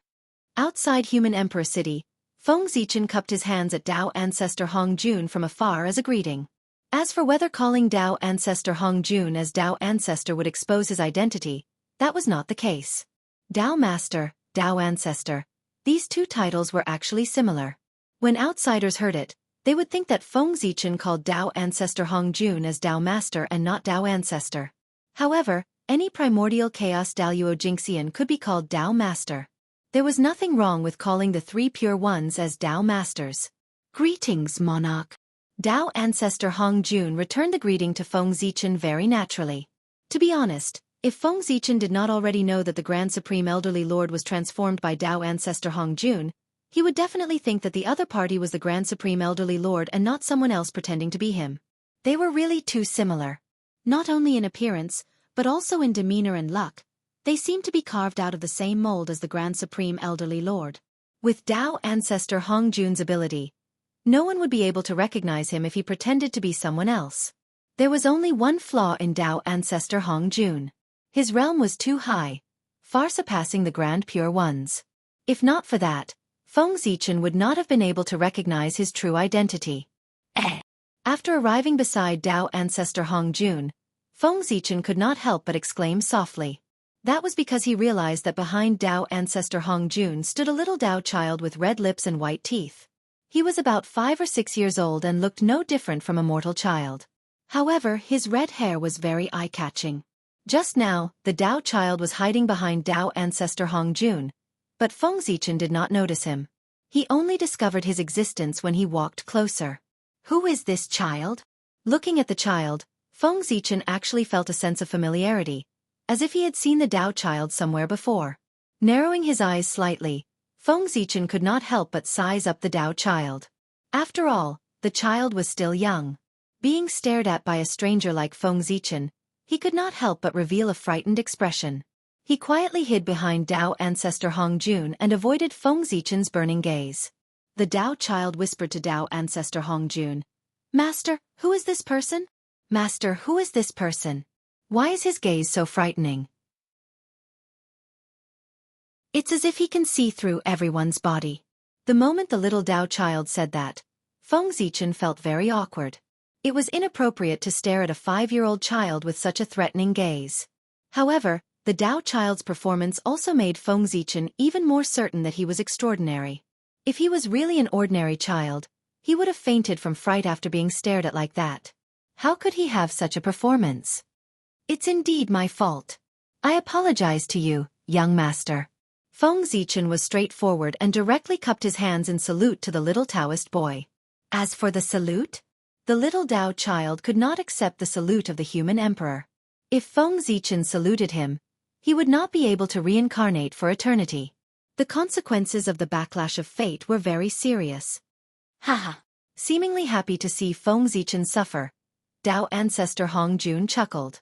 After a while he said to the Dao child beside him, "This is the North Star Emperor, the supreme emperor of the human race. He is also the incomparably honorable great Taoist priests. He controls the gods of heaven and earth, the entire central divine region, the human race, and even the 10,000 races. He is the most powerful person in the 3 realms." When the little Dao child heard Dao ancestor Hongjun's introduction, he was so shocked that his mouth was wide open. He stood there in a daze and did not react for a long time. It was not until a long time later that he wiped the saliva from the corner of his mouth and asked Dao ancestor Hongjun in a fluster, Master, he is so powerful. Why didn't you say so earlier? Now that I have offended him, will he blame me?" Dao ancestor Hongjun patted the little Dao child's head and said with a smile, "Don't be afraid. You are not a human, nor a god, nor are you one of the 10,000 races.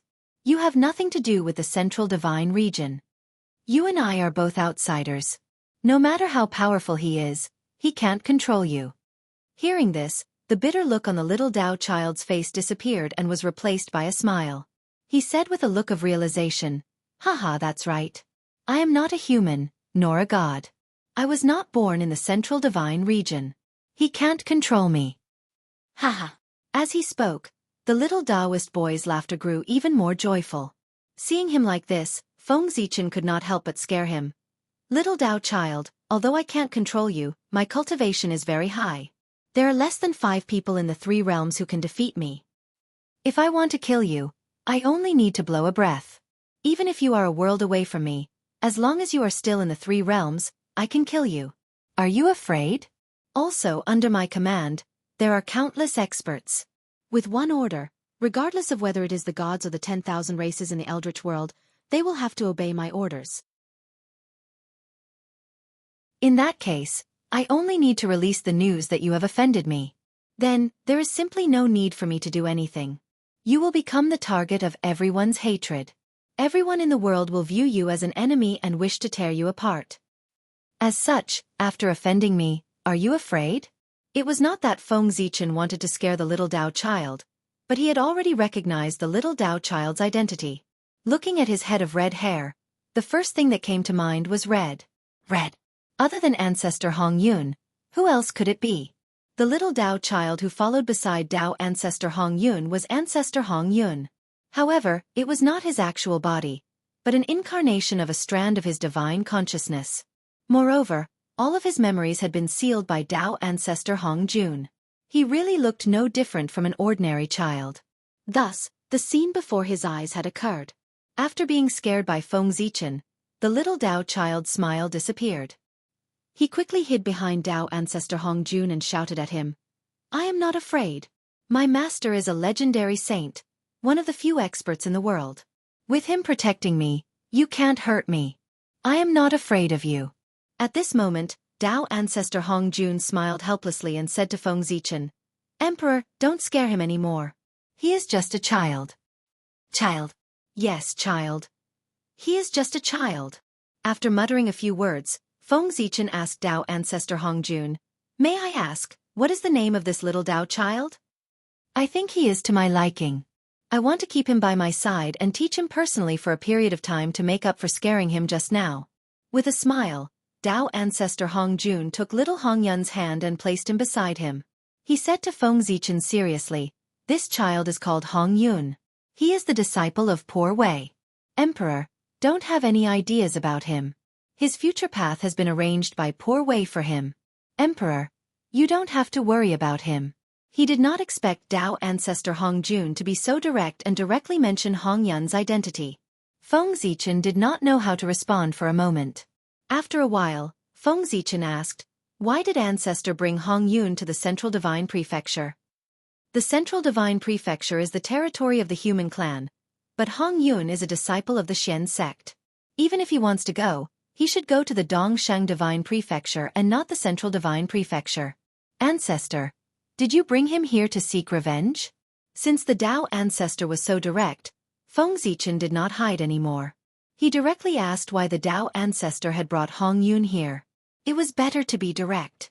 It saved him the effort of beating around the bush. If everyone was direct, there would be less trouble in this world. Dao ancestor Hong Jun smiled again. Today, he especially loved to smile. Since he came here, he had been smiling as if he had encountered something happy. Or, he knew that there were not many opportunities for him to smile. He wanted to take advantage of this rare opportunity to smile cleanly. He had not smiled for countless years after Dao integration. After laughing for a while, Dao ancestor Hong Jun said, "Emperor, don't be agitated. Poor Wei did not come here with evil intentions. Poor Wei said just now that Hong Yun is neither a human nor a god, nor a creature of all races. He was not born in the Central Divine Prefecture. Like Poor Wei, he is an outsider. He has nothing to do with the emperor or the human clan." Hearing this, Feng Zichen really wanted to laugh. He wanted Hong Yun to have nothing to do with the human clan, but was it possible? After all, Hong Yun's innate fiend god body was still suppressed by the divine city of the human clan. He existed in the form of a perpetual motion machine, providing power for the operation of the human clan's protective array. Moreover, Hong Yun's Taoist field, Fire Cloud Cave, was still the seclusion place of the 3 sovereigns and 5 emperors. Even in the history of the human clan, Taoist Ziyun was recorded as a sinner of the human clan. He joined forces with the chaos demon god and attacked the human sovereign city when the human sovereign was not there. He was a traitor of the human clan and the untainted land. He was an unpardonable sinner. How could Hong Yun have nothing to do with the human clan? After sneering for a while, Feng Zichen said to Dao ancestor Hong Jun, "Dao ancestor, are you kidding? Who will believe that Hong Yun has nothing to do with the human clan? Have you asked the 2 sages of the West and Zhen Yuanzi? Do you think they will believe you?" At this time, Dao ancestor Hong Jun finally stopped smiling and said to Feng Zichen seriously, "Poor Wei never jokes. If I say that ancestor Hong Yun has nothing to do with the human clan, then they have nothing to do with the human clan."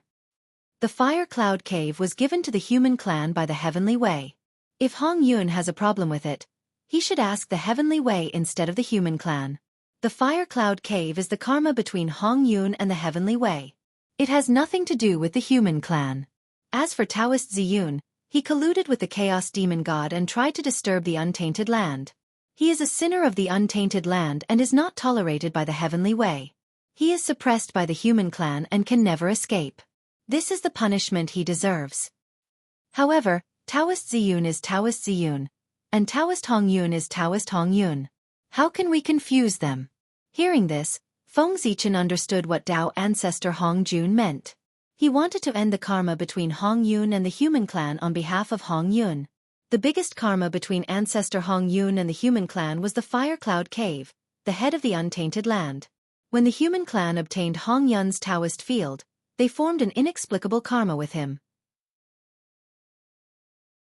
But now, Dao ancestor Hong Jun said that the Fire Cloud Cave was given to the human clan by the Heavenly Wei.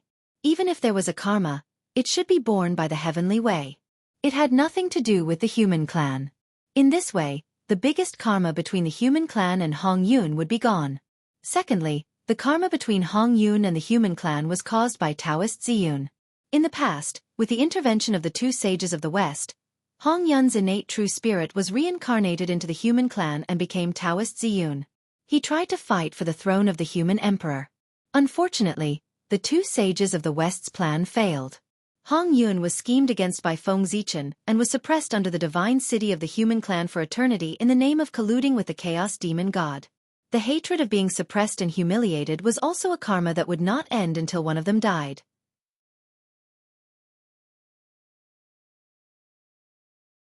Chapter 872. However, Dao ancestor Hong Jun had said that Taoist Ziyun and ancestor Hong Yun were 2 different people. In that case, Taoist Ziyun's karma would have nothing to do with ancestor Hong Yun. According to Dao ancestor Hong Jun, ancestor Hong Yun had no karma with the human tribe. However, would Zhen Yuanzi and the 2 sages of the Western sect agree to cut off the karma between ancestor Hong Yun and the human tribe? After all, they had spent a lot of effort on Taoist Ziyun. Would the 3 of them agree to erase the karma? After thinking for a while, Feng Zichen said, according to Dao ancestor Hong Yun has no karma with the human tribe. However, what would the 2 sages of the Western sect and the ancestor of the earthly immortals think about this? Dao ancestor Hong Jun replied, if they have any objections, they can come and find Poor Wei. Poor Wei will let them have no objections. Although Dao ancestor was Taishang Lao Jun, Feng Zichen still knew his true identity. The Way of Heaven also knew his true identity. Therefore, the one who made this promise was Dao ancestor Hong Jun and not Taishang Lao Jun. Feng Zichen was very sure of this. Otherwise, he would not be so easy to talk to. If Dao ancestor Hong Jun made a promise to Feng Zichen as Taishang Lao Jun, Feng Zichen would not believe a word. Taishang Lao Jun did not have the same reputation as Dao ancestor. Feng Zichen was sure that the 2 sages of the Western sect and the ancestor of the earthly immortals would not listen to his words. Therefore, when Dao ancestor Hong Jun spoke, Feng Zichen was already sure that he was talking to Dao ancestor Hong Jun and not Taishang Lao Jun. He had to be smart when talking to Dao ancestor. He was the most cunning old man in the untainted land. If he was not careful, he might be tricked by him. Therefore, he could not be too careful. Feng Zichen laughed and said, good, Dao ancestor is generous. If you really do what you said, then ancestor Hong Yun has no karma with the human tribe. After that, Feng Zichen pulled Dao Ancestor over and said, "Dao Ancestor, let's go in and talk." After they reached a consensus, Feng Zichen's attitude changed and he pulled Dao Ancestor towards the human emperor palace. This change made Dao Ancestor shook his head and laughed. After entering the main hall and sitting down, Feng Zichen finally had time and asked Dao Ancestor Hongjun about his purpose of coming here. He asked, "What do you want?" "To." Dao Ancestor Hongjun took a sip of the connate Dao tea served by the maid. He did not answer Feng Zichen's question. Instead, he said to him, "Sai, you really know how to enjoy life. You used the leaves of the world tree to make tea. I'm afraid this tea is better than the connate Dao enlightenment tea." Hearing this, Feng Zichen smiled and said, "It's rare that you like it. I'll give you a jar." After that, Feng Zichen ordered someone to take the world tea made from the leaves of the world tree from the treasury. It was just the leaves of the world tree. In the eyes of others, it was extremely precious, but in the eyes of Feng Zichen, it was just the same. He could have as many as he wanted. "Thank you, Your Majesty." Dao Ancestor Hongjun first thanked Feng Zichen and then told him the purpose of his trip. "I heard that the human emperor city has built a new treasure room that collects all the ancient books in the central divine province. Poor Wei is not talented, but I'm willing to recommend myself to be the treasure room's keeper and manage this huge treasure room for you." The treasure room was an official organization that Feng Zichen had recently established. It was used to collect all the divine abilities and cultivation methods of the human race for future generations to refer to. Even the cultivation methods of the other races were kept in the treasure room. It could be said that since the establishment of the treasure room, it had become an important place for the human race. The ancient books placed in it could be said to be priceless. Since the treasure room was so important, the guards that were used to guard this place were naturally elites that were picked out from thousands of people. Not only were the guards patrolling outside connate Dao lords, but there were also several Daluo Taoist priests inside the treasure room. They would definitely not let outsiders take a step into this place. The manager of such an important place was even more important. Apart from being strong, he had to be responsible and have an extremely high status. In order to choose a suitable candidate, Feng Zichen had a headache for a long time. In the end, he planned to choose a suitable person from the important ministers of the three ancient emperors. The important ministers of the three emperors of the human race naturally had status and strength. It was suitable for them to guard the treasure room. However, before Feng Zichen could find someone, Dao Ancestor Hongjun had taken the initiative to recommend himself. This made things difficult for Feng Zichen. If someone else recommended themselves, Feng Zichen might suspect that he was coveting the hundreds of connate Dao scriptures in the human race's treasure room. However, if this person was Dao Ancestor Hongjun, Feng Zichen was not worried. With the Dao Ancestor status and cultivation level, it was easy for him to write a connate Dao scripture with his eyes closed. Why would he covet the connate Dao scripture of the human race? Even if the human race placed the connate Dao scripture in front of him, he would not take a look at it. However, it was also because of this that Feng Zichen hesitated. He did not understand the purpose of the Dao Ancestor. If he did not come to spy on the connate Dao scripture, why would the Dao Ancestor ask him for this official position? After thinking silently for a while, Feng Zichen suddenly nodded and agreed. It's Zichen's honor that the Dao Ancestor is willing to guard the treasure room for the human race. It's also the honor of the human race. How can Zichen refuse? Later, Zichen will personally take the Dao Ancestor to the treasure room to take office. Just now, Feng Zichen suddenly understood the purpose of Dao Ancestor Hongjun. The books collected by the human race were just a pretense. His real purpose was to obtain the spiritual incarnations of the great magicians. With an official position, the Dao Ancestor could better guide them and let them take fewer detours so that they could achieve the Dao faster. Feng Zichen also agreed with this. After all, those great magicians were unstable factors. It was fine for a short time, but if they stayed in the central God province for a long time, who knew what trouble they would cause? It was better to send them away as soon as possible. Moreover, Feng Zichen had other ideas. As an official of the human race, the Dao Ancestor definitely had to live in the human race's residence. This gave people a chance to get in touch with him. The Dao Ancestor was a supreme expert of the infinite Dao realm. If someone was lucky enough to get some guidance from the Dao Ancestor, it would be enough for that person to benefit greatly. Usually, The Tao ancestor lived in the chaotic purple cloud palace. Even if outsiders wanted to get in touch with him, they did not have the chance. But now it was different. The Tao ancestor lived in the human emperor city. As long as one wanted to, they could meet him. For ordinary people, it was a great opportunity to meet the Tao ancestor. If one was lucky enough to get his guidance, it would be even more perfect. As the saying goes, the pavilion closest to the water enjoys the moonlight first. As long as the Tao ancestor lived in the human emperor city, there would always be a few lucky people who would get his guidance. Thank you, Emperor. Tao ancestor Hong Jun stood up and thanked Feng Zichen. Feng Zichen hurriedly returned the greeting. You're too polite, Tao ancestor. Then, Feng Zichen brought Tao ancestor Hong Jun to the treasure room to take up his post. The new treasure room's guardian was personally led by the human emperor Feng Zichen to take up his post. His attitude was very friendly. It was completely different from the attitude he had when facing his subordinates. Instead, it was like a friend of equal status. Seeing this scene, anyone with a clear mind would know that the new treasure room's guardian was a big shot. Otherwise, the human emperor would not have treated him like this. After knowing Tao ancestor Hong Jun's noble identity, it would depend on one's own ability to get the opportunity from the Tao ancestor. Feng Zichen would not care. Everyone had their own fate. This could not be forced. After returning from the treasure room, Feng Zichen suddenly gave an order. He ordered the maid who prepared the seat for the Tao ancestor, the maid who served the tea to the Tao ancestor, and the god who served the world tea to the Tao ancestor. In short, everyone who had come into contact with the Tao ancestor today was sent to the sky-gazing peak by Feng Zichen's order to cultivate under the world tree.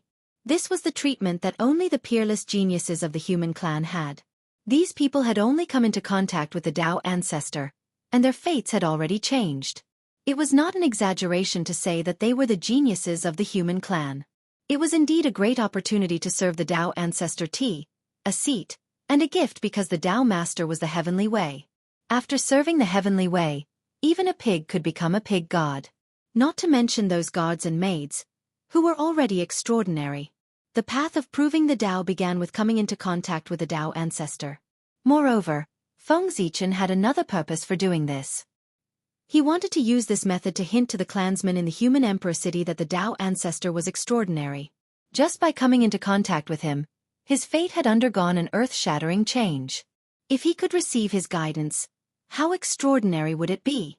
As long as someone noticed this scene, they would naturally guess Feng Zichen's thoughts and obtain a great opportunity. Opportunities were left for those who were prepared. Feng Zichen had already hinted so clearly. If no one understood, then they could only blame their bad luck. They could not blame anyone else. After all, Feng Zichen had told everyone that the new treasure room was the incarnation of the Tao ancestor. If he really did so, the Tao ancestor would immediately fall out with him. A few days later, the new human king of the human clan, Jianghu, came to the human emperor palace to visit the human emperor. Under the lead of the guards, Jianghu walked into the human emperor palace. As soon as he looked up, he saw the figure sitting on the throne. Like the sky, the earth, and the Tao, it was as if he was the greatest existence in the world, making people unable to have the will to resist. This was the human emperor, the most powerful existence of the human clan and one of the top 10 supreme masters in the 3 realms. This was not the first time Jianghu had seen Feng Zichen. The last time Jianghu saw Feng Zichen was when he had just become a Taoist priest and was conferred the title of Duke of Qi. Also in the human emperor palace, the human emperor received him, who had just become Duke of Qi, and gave him some encouragement. Before he left, the human emperor gave him a primordial spirit treasure and a large number of heavenly and earthly treasures, which allowed him to get rid of poverty and enter the middle class. At that time, Jianghu did not have a deep understanding of the human emperor's strength. He only knew that the human emperor was very strong, the kind that was ridiculously strong. But now, as he became a human king, his strength and luck improved, and he stepped into the sage-to-be level. Now that Jianghu saw the human emperor again, he finally felt the power of the human emperor. That was the Tao of the human realm, which had the power to easily crush him. Even a sage-to-be was just an ant in front of the human emperor, not much different from an ordinary person. Jianghu stepped forward silently and bowed. Jianghu greets your majesty. May your majesty be boundless and reach the supreme Tao realm as soon as possible. Get up. Helping Jiang Huan up, Feng Zichen said, You're here. How does it feel to be a human king? How is it different from when you were a duke? Jiang Huan's surname was Jiang, and he was a descendant of the archaic Jiang clan, the same clan as Jiang Xiong and Jiang Hui. He was their younger brother's descendant. Ever since Jiang Xiong and Jiang Hui went missing, Feng Zichen often blamed himself. Because of this, he took good care of the Jiang clan. Jiang Huan was from the Jiang clan.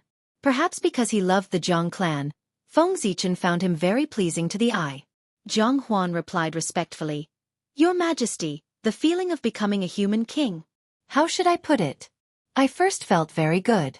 The dukes who used to be at the same level as me now have to bow when they see me. That feeling really made me feel like I was floating. After that, I felt a huge responsibility. Although the human race is strong, it's not like we don't have enemies in the three realms. In the North Continent, the demon race is eyeing the human race covetously. The Dongxing Divine Prefecture and the Aparagodania continent are also hostile to the human race. They don't want to see the human race prosper. After listening to Jiang Huan for a long time, Feng Zichen said, Not bad, not bad. This is the current situation of the human race. You've taken on the role very quickly. You've already begun to perform the duties of a human king. The so-called human king is to assist me in handling the human race's government affairs, formulate the human race's development policy, and select talents for the human race so that the human race will prosper. After giving Jiang Huan some instructions, Feng Zichen suddenly left the human emperor's palace with him. Follow me. The next moment, Jiang Huan felt the world around him change. When he came back to his senses, he realized that he was no longer in the human emperor's palace. Instead, he appeared in front of the Tree of World. Every time a human king is born, I will give him an opportunity. Observing the Tree of World is the opportunity I'm giving you, Feng Zichen said to Jiang Huan. He threw him a token and left. The Tree of World was a treasure at the primordial chaos level. Even a saint would gain something from observing it, let alone a kid like Jiang Huan. He would definitely benefit greatly. As for the token, it was Feng Zichen's keepsake. If he wanted to observe the Tree of World, he had to have this token. Otherwise, he would be greeted by the Tree of World. Now, the Tree of World's strength had already reached the 9th heaven of primordial chaos. An ordinary primordial chaos Daluo Jingxian couldn't even withstand a blow from it. If it hit a sage-to-be, it could kill him in one blow. Standing in front of the Tree of World, Jiang Huan didn't immediately observe it. Because not long after Feng Zichen left, the Taoist priests of the Imperial Ancestral Temple came to look for him.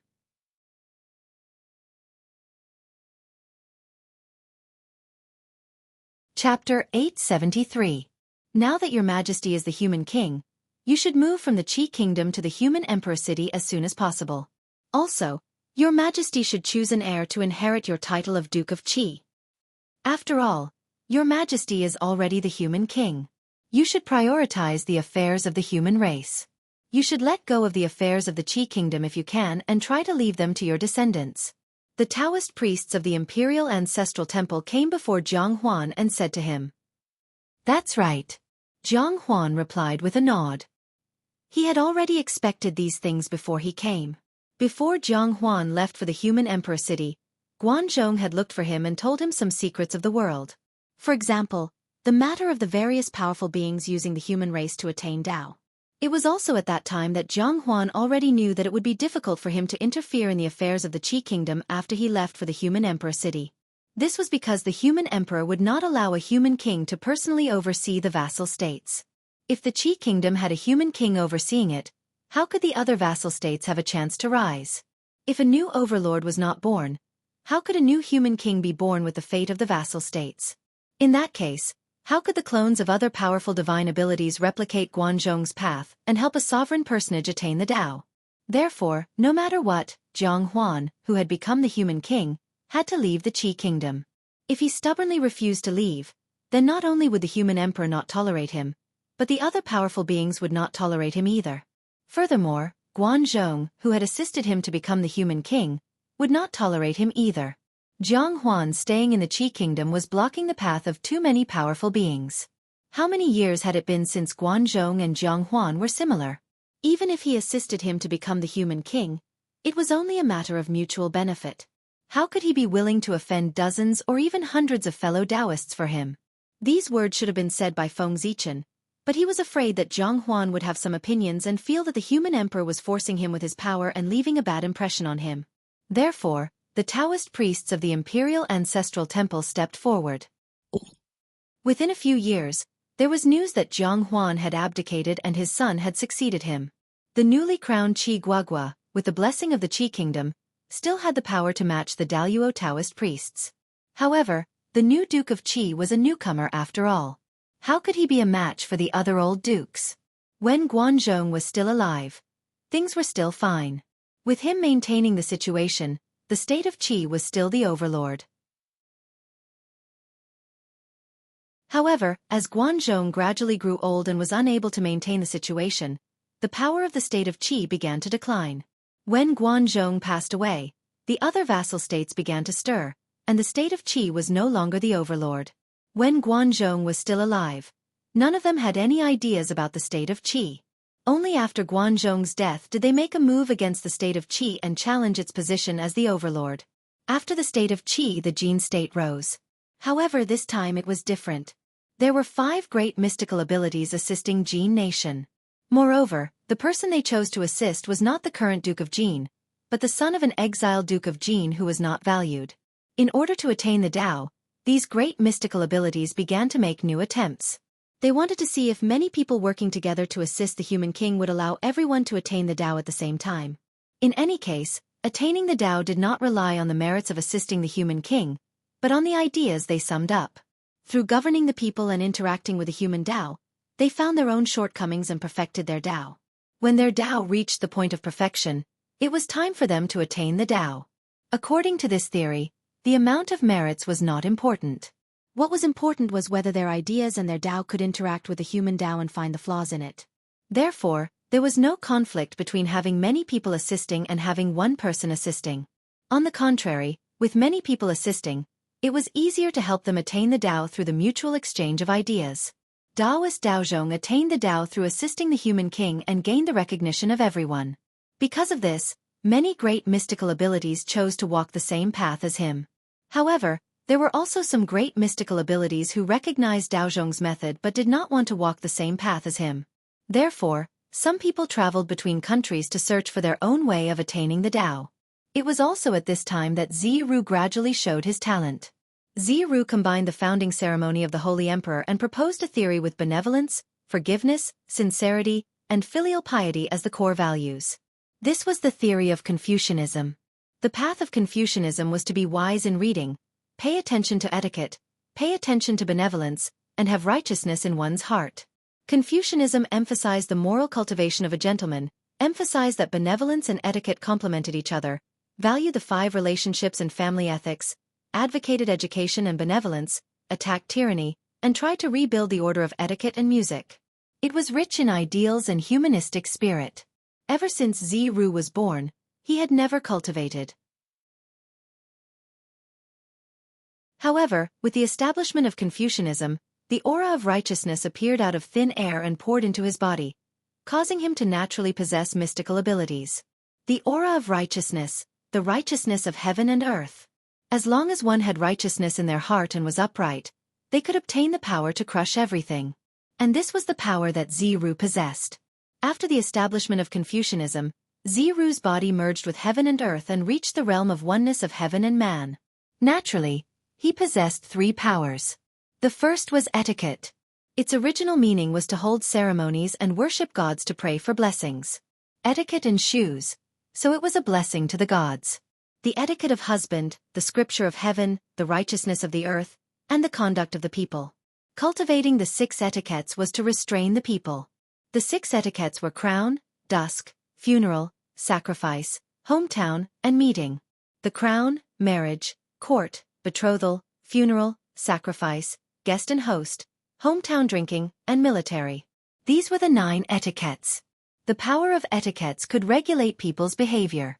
Therefore, the power of etiquettes was that words were law, and it had the ability to command the rules of heaven and earth. Once words were spoken, heaven and earth would follow, and nothing would dare to be an enemy. The second was benevolence. Benevolence was a moral concept with a very broad meaning. Its core was that people loved each other, and Ziru used it as the highest moral standard. Benevolence was love. Benevolence meant that people loved each other, so they were benevolent. Love from top to bottom was benevolence. Gentleness was the foundation of benevolence. Benevolence meant that people loved each other with joy. Benevolence meant that people loved each other.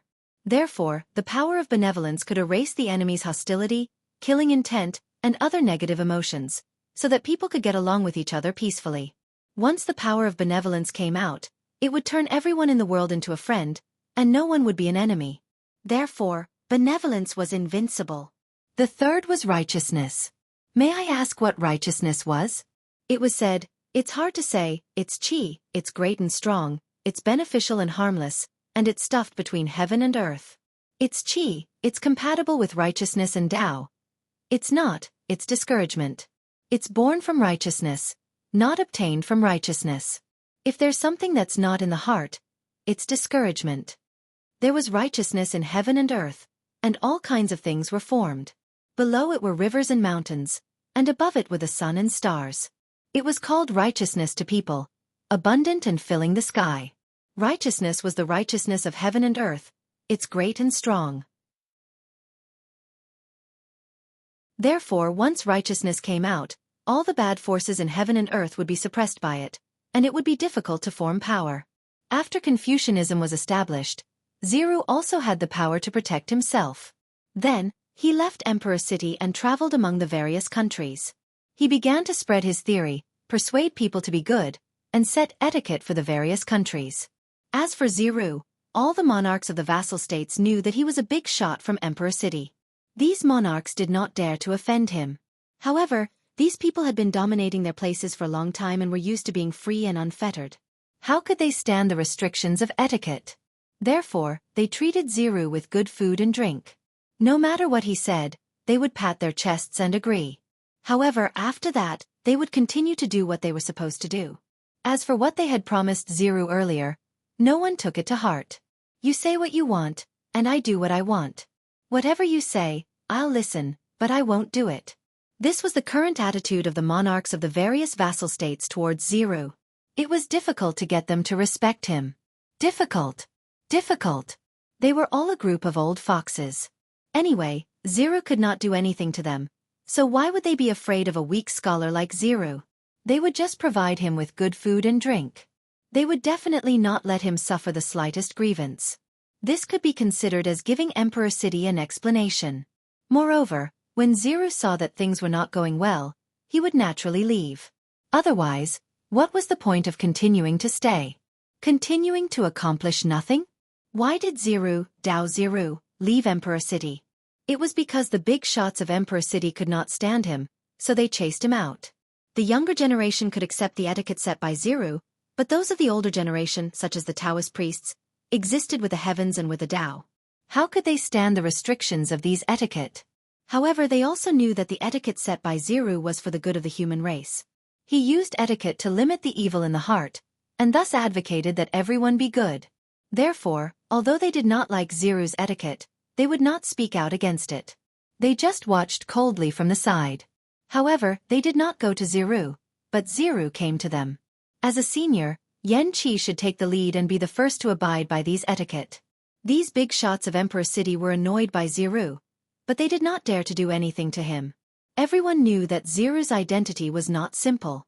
Putting aside the question of whether they could defeat him, if they really dared to do anything, they would probably be suppressed by Emperor City the moment they made a move. Therefore, everyone was afraid of Ziru, but they could not beat him or scold him. In the end, they had no choice but to join forces and chase him out of Emperor City. It was said that the etiquette of the vassal states had collapsed. It was a good place for Ziru to preach his teachings. After he had educated the vassal states, it would not be too late for Ziru to come back and educate Emperor City. Knowing that he had angered the public, Ziru did not insist.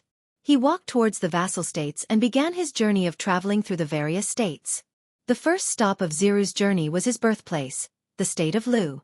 Lu Ho was first surprised by Ziru's arrival. Then when he heard that Ziru was here to contribute to his hometown, Lu Ho was even more surprised. It had been a long time since Jianghu, the Duke of Qi, became a human king. It had basically spread among the vassal circles. Therefore, everyone knew that the divine thought incarnations of some powerful beings were hidden among the humans. They were prepared to choose suitable candidates from the vassal states to help him become a human king and achieve his own great Tao. Lu Hou had also fantasized that such a good thing would happen to him.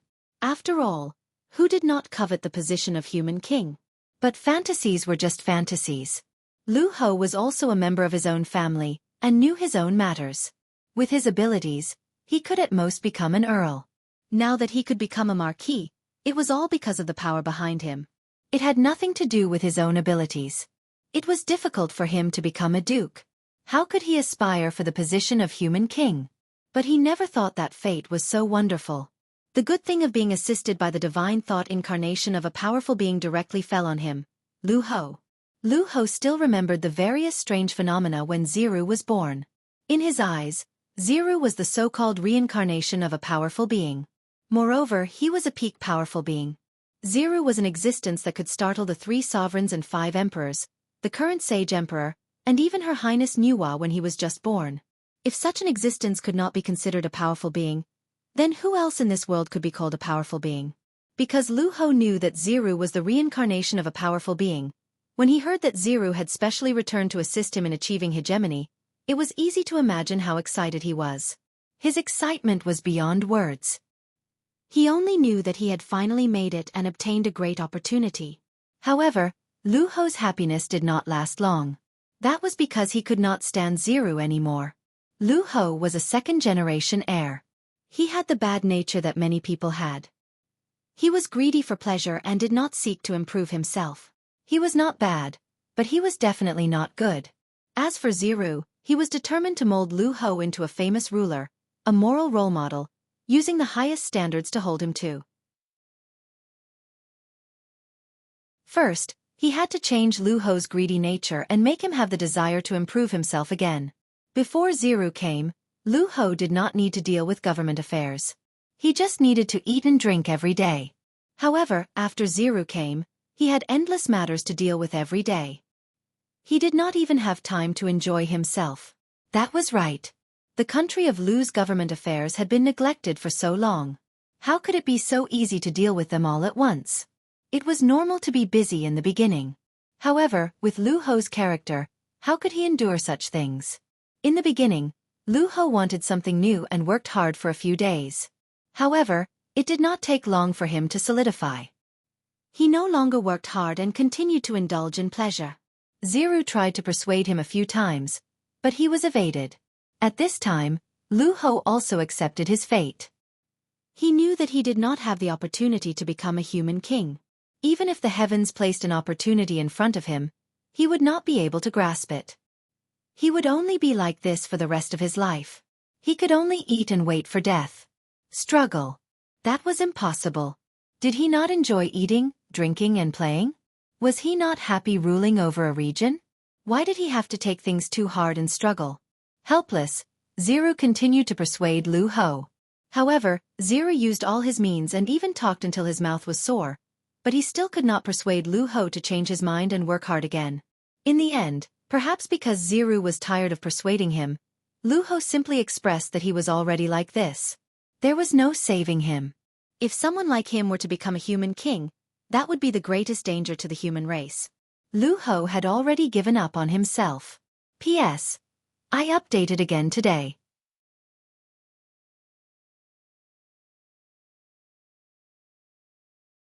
Chapter 874.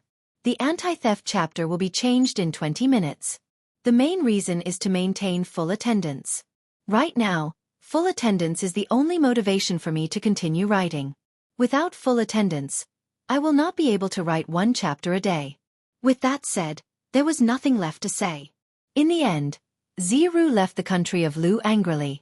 Due to his identity, no matter which country Xiru went to, the country lords treated him with respect and took good care of him.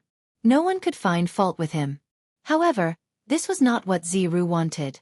Xiru came here to spread his teachings. He wanted to use etiquette, benevolence, and righteousness as the foundation to create a harmonious society. However, although Xiru's method was useful, It was difficult to see results in a short period of time. As such, the country lords did not accept it. They placed more importance on the school of military and legalism. This was enough for them to become strong in a short period of time and become overlords. Confucianism was not liked by the country lords, but it was respected by some young people. As such, Xianxia gained many followers who traveled with him to various countries. Over time, these followers became Xianxia's disciples. As time passed, he had more and more disciples. It was said that he had 3,000 disciples, all of whom were elites of the human race. As a result, although the Confucian school wasn't liked by the various monarchs, due to the large number of disciples it had become a colossus. However, because Confucianism was so powerful, it attracted the displeasure of many people. For example, a person called Jianghu. He did not like Confucianism and felt that Confucianism's selflessness was not desirable. Jianghu's philosophy was completely different from Confucianism. Confucianism was based on benevolence and could sacrifice oneself for others. However, Jianghu's philosophy was to value oneself and be reborn. It could also be called for oneself. Jianghu said, "The people of ancient times did not harm themselves to benefit the world. Knowing that the world worshipped them, they did not take it. No one harmed themselves, no one harmed the world, and the world was governed." Everyone said that Jianghu was stingy, but they misinterpreted his meaning and forgot the next sentence. "If you want me to harm others to benefit myself, I will not do it." In other words, Jianghu believed that one could not harm others to benefit oneself, and there was no need to sacrifice oneself for others. Furthermore, he urged everyone not to harm others and not to sacrifice themselves for others. As long as everyone cares for themselves, does not invade each other, values their own lives and respects the lives of others, the world can be governed. Moreover, Jianghu objected to the idea of imitating the previous kings. In his opinion, blindly abandoning the current people and praising the ancient kings was like praising the withered bones of the dead. Such a viewpoint could be said to be shocking in the human race. After all, the mainstream of the current world still regarded Yao, Shun, Yu, and the other former kings as saints. Moreover, they advocated imitating the former kings and saints. But Jianghu didn't think so. He advocated building a new society, and the basic principle of this society was for oneself and not for others. That is to say, no one is harmed in the slightest, no one is harmed in the world is ruled. In fact, in Jianghu's opinion, these two aspects were the core. No one should pluck a single hair for the sake of benefiting the world, and no one should be greedy for the sake of plucking a single hair. Because of this, Jianghu believed that life was more important than anything else. People should not look down on their own lives, nor should they violate the lives of others. Therefore, Jianghu emphasized extreme personal interests and did not pay attention to the interests of the country. This kind of thinking eventually evolved into the theory of no monarch, which was not tolerated by the world.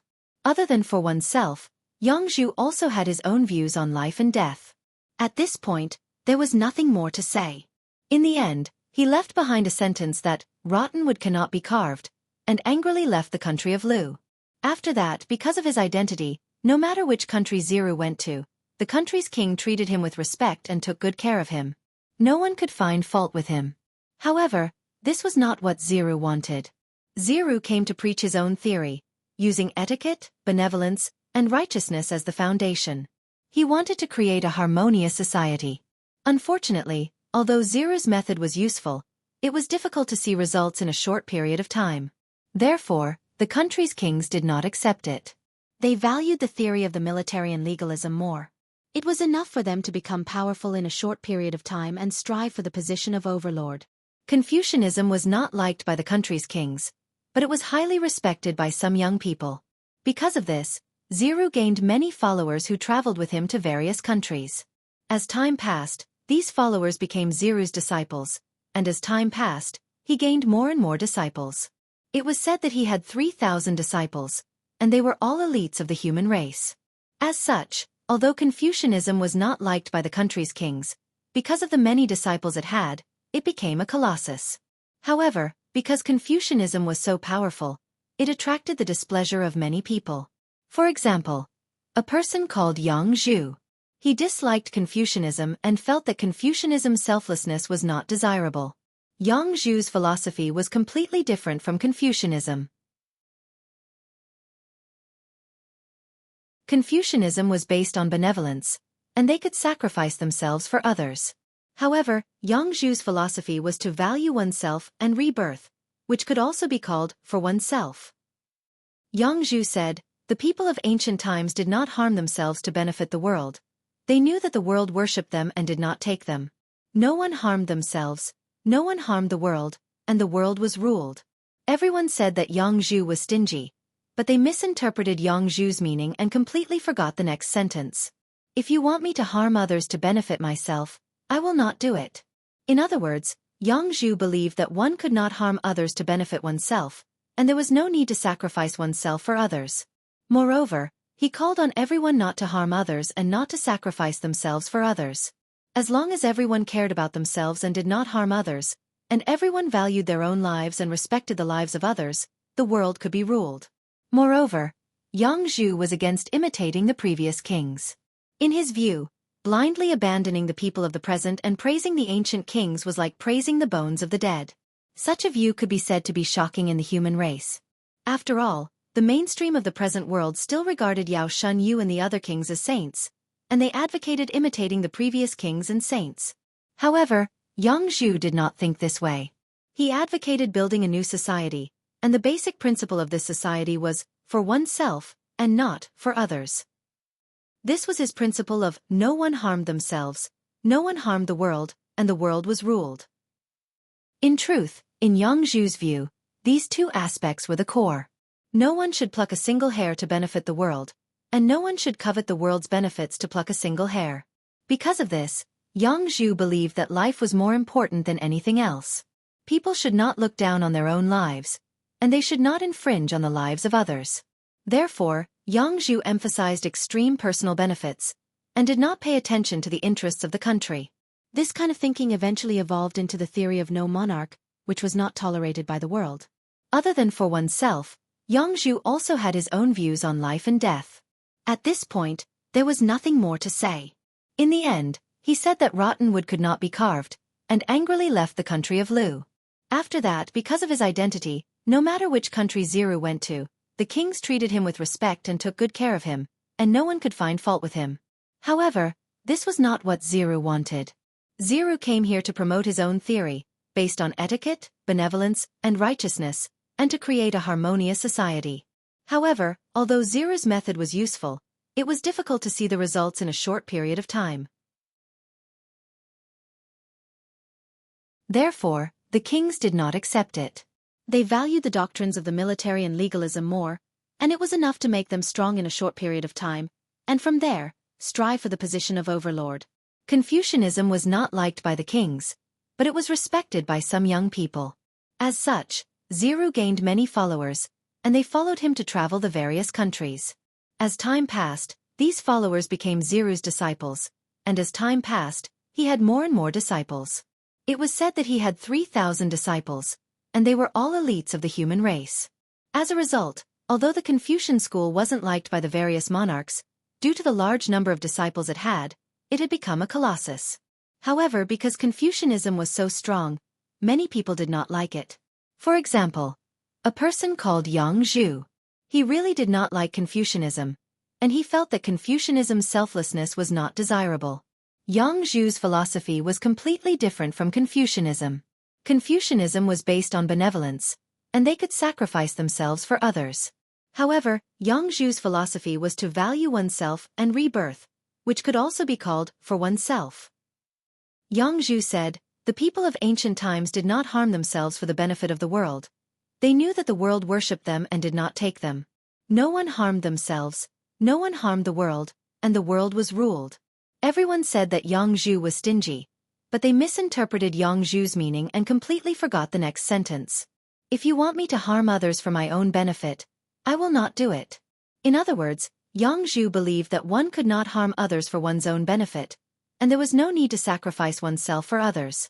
Moreover, he called on everyone not to harm others and not to sacrifice themselves for others. As long as everyone cared for themselves and did not harm others, and everyone valued their own lives and respected the lives of others, the world could be ruled. Moreover, Jianghu was against following the previous kings in everything. In his view, blindly abandoning the people of the present and praising the ancient kings was like praising the bones of the dead. Such a view could be said to be shocking in the human race.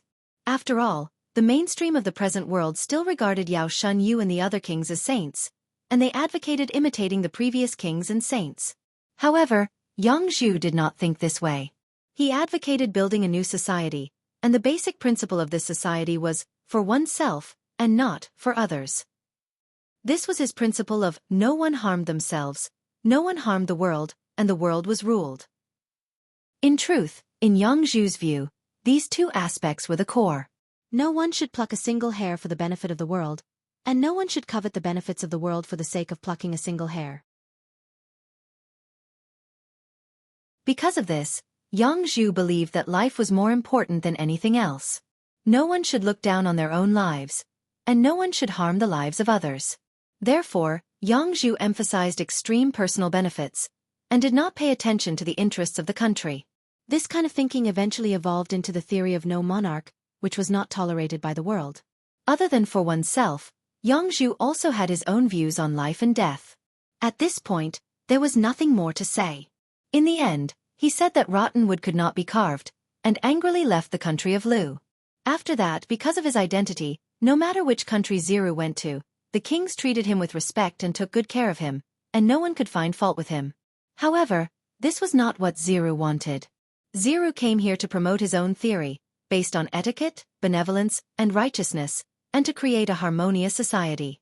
However, although Xiru's method was useful, it was difficult to see results in a short period of time. Therefore, the kings did not accept it. They valued the doctrines of the military and legalism more, which were enough to make them strong in a short period of time, and from there, strive for the position of overlord. Confucianism was not liked by the kings, but it was respected by some young people. As such, Xiru gained many followers, and they followed him to travel the various countries. As time passed, these followers became Xiru's disciples, and as time passed, he had more and more disciples. It was said that he had 3,000 disciples, and they were all elites of the human race. As a result, although the Confucian school wasn't liked by the various monarchs, due to the large number of disciples it had become a colossus. However, because Confucianism was so strong, many people did not like it. For example, a person called Jianghu. He really did not like Confucianism, and he felt that Confucianism's selflessness was not desirable. Jianghu's philosophy was completely different from Confucianism. Confucianism was based on benevolence, and they could sacrifice themselves for others. However, Jianghu's philosophy was for oneself and to be reborn, which could also be called for oneself. Jianghu said, the people of ancient times did not harm themselves for the benefit of the world. They knew that the world worshipped them and did not take them. No one harmed themselves, no one harmed the world, and the world was ruled. Everyone said that Jianghu was stingy, but they misinterpreted Jianghu's meaning and completely forgot the next sentence. If you want me to harm others for my own benefit, I will not do it. In other words, Jianghu believed that one could not harm others for one's own benefit, and there was no need to sacrifice oneself for others. Moreover, he called on everyone not to harm others and not to sacrifice themselves for others. As long as everyone cared for themselves and did not harm others, and everyone valued their own lives and respected the lives of others, the world could be ruled. Moreover, Jianghu opposed everything that followed the previous kings. In his view, blindly abandoning the people of the present and praising the ancient kings was like praising the bones of the dead. Such a view could be said to be shocking in the human race. After all, the mainstream of the present age still regarded Xianxia and the other kings as saints, and they advocated imitating the previous kings and saints. However, Jianghu did not think this way. He advocated building a new society, and the basic principle of this society was for oneself and not for others. This was his principle of no one harmed themselves, no one harmed the world, and the world was ruled. In truth, in Jianghu's view, these two aspects were the core. No one should pluck a single hair for the benefit of the world, and no one should covet the benefits of the world for the sake of plucking a single hair. Because of this, Jianghu believed that life was more important than anything else. No one should look down on their own lives, and no one should infringe on the lives of others. Thus, Jianghu emphasized extreme personal benefits and did not pay attention to the interests of the country. This kind of thinking eventually evolved into the theory of no ruler, which was not tolerated by the present age. Besides for oneself, Jianghu also had his own views on life and death.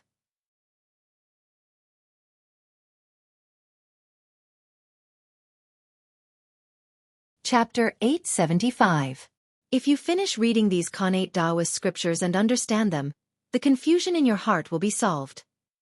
Speaking of this, Tao ancestor Hong Jun seemed to have thought of something. He paused for a while before continuing. There's something that the poor Wei has to tell you. These Taoist scriptures were created by Gaochen. If you don't understand them after reading them, it's fine. But if you do, you'll owe Gaochen a huge favor. So, whether you want to read these Taoist scriptures or not, you have to consider carefully. Tao ancestor Hong Jun was a particular person. He did not use Feng Zichen's things as a favor. Instead, he pushed all the credit to Feng Zichen. It was indeed difficult to repay the favor of achieving Tao. It was obvious from the attitude of the two sages of the West towards ancestor Hong Yun. Because they could not repay the karma of achieving Tao, they simply watched ancestor Hong Yun die. They did not even take the initiative to revive ancestor Hong Yun. However, Lai Ko did not hesitate too much. Achieving Tao was the most important thing now. Compared to achieving Tao, everything else was insignificant. He did not have to care too much about it. Therefore, Lai Ko said nonchalantly, if these Taoist scriptures can really solve the confusion in my heart and help me achieve Tao, then it's only right that I owe you a favor. But I don't know why you're interested in the Khanate 5 Grands. Looking at the number of Taoist scriptures, you've obviously put in a lot of effort. But you're obviously not cultivating the Tao of the Khanate 5 Grands. To be honest, Lai Ko could not understand Feng Zichen's actions. Everyone knew that the human emperor cultivated the Tao of Pangu. He walked the path of achieving Tao through strength. So, why did he study the Tao of the Khanate 5 Grands for no reason? Moreover, the human emperor's research results were even more profound than Reiku's. An innate saint formed from the essence of the Khanate 5 ties. He had already reached the level of origin. Tao ancestor Hong Jun smiled and said, "You don't know about this." For some reason, there was a period of time when Gaochen and Ziwei were frantically searching for the Khanate 5 Grands' origins.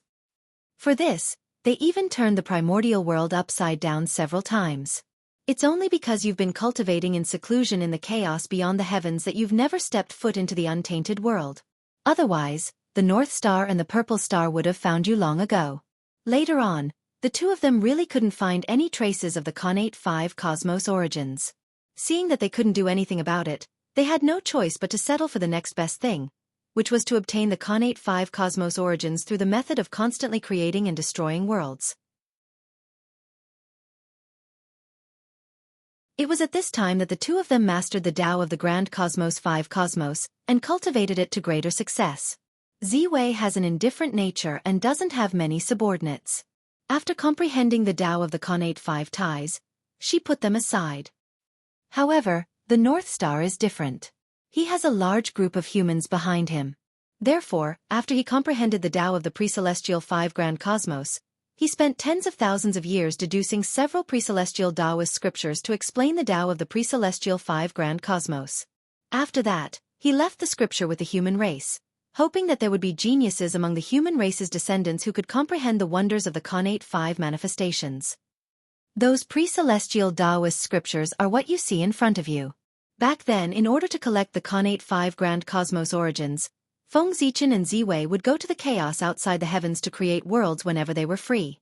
However, usually when the worlds were about to be formed, the two of them would deliberately make mistakes, causing the worlds that had yet to be born to be destroyed.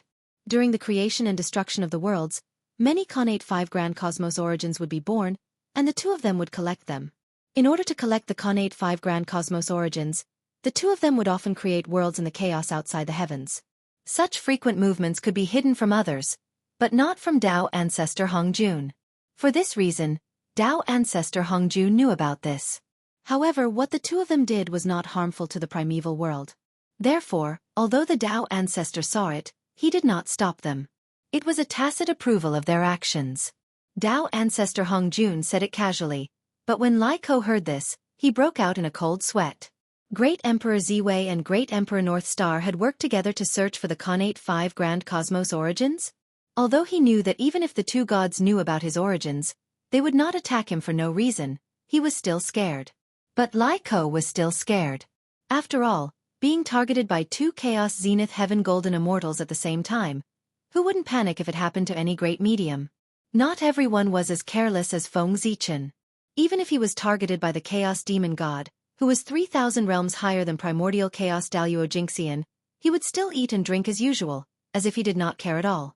After a long time, Lai Ko smiled bitterly and said, I really did not expect that I would avoid a big trouble after not seeing the primeval world for a long time.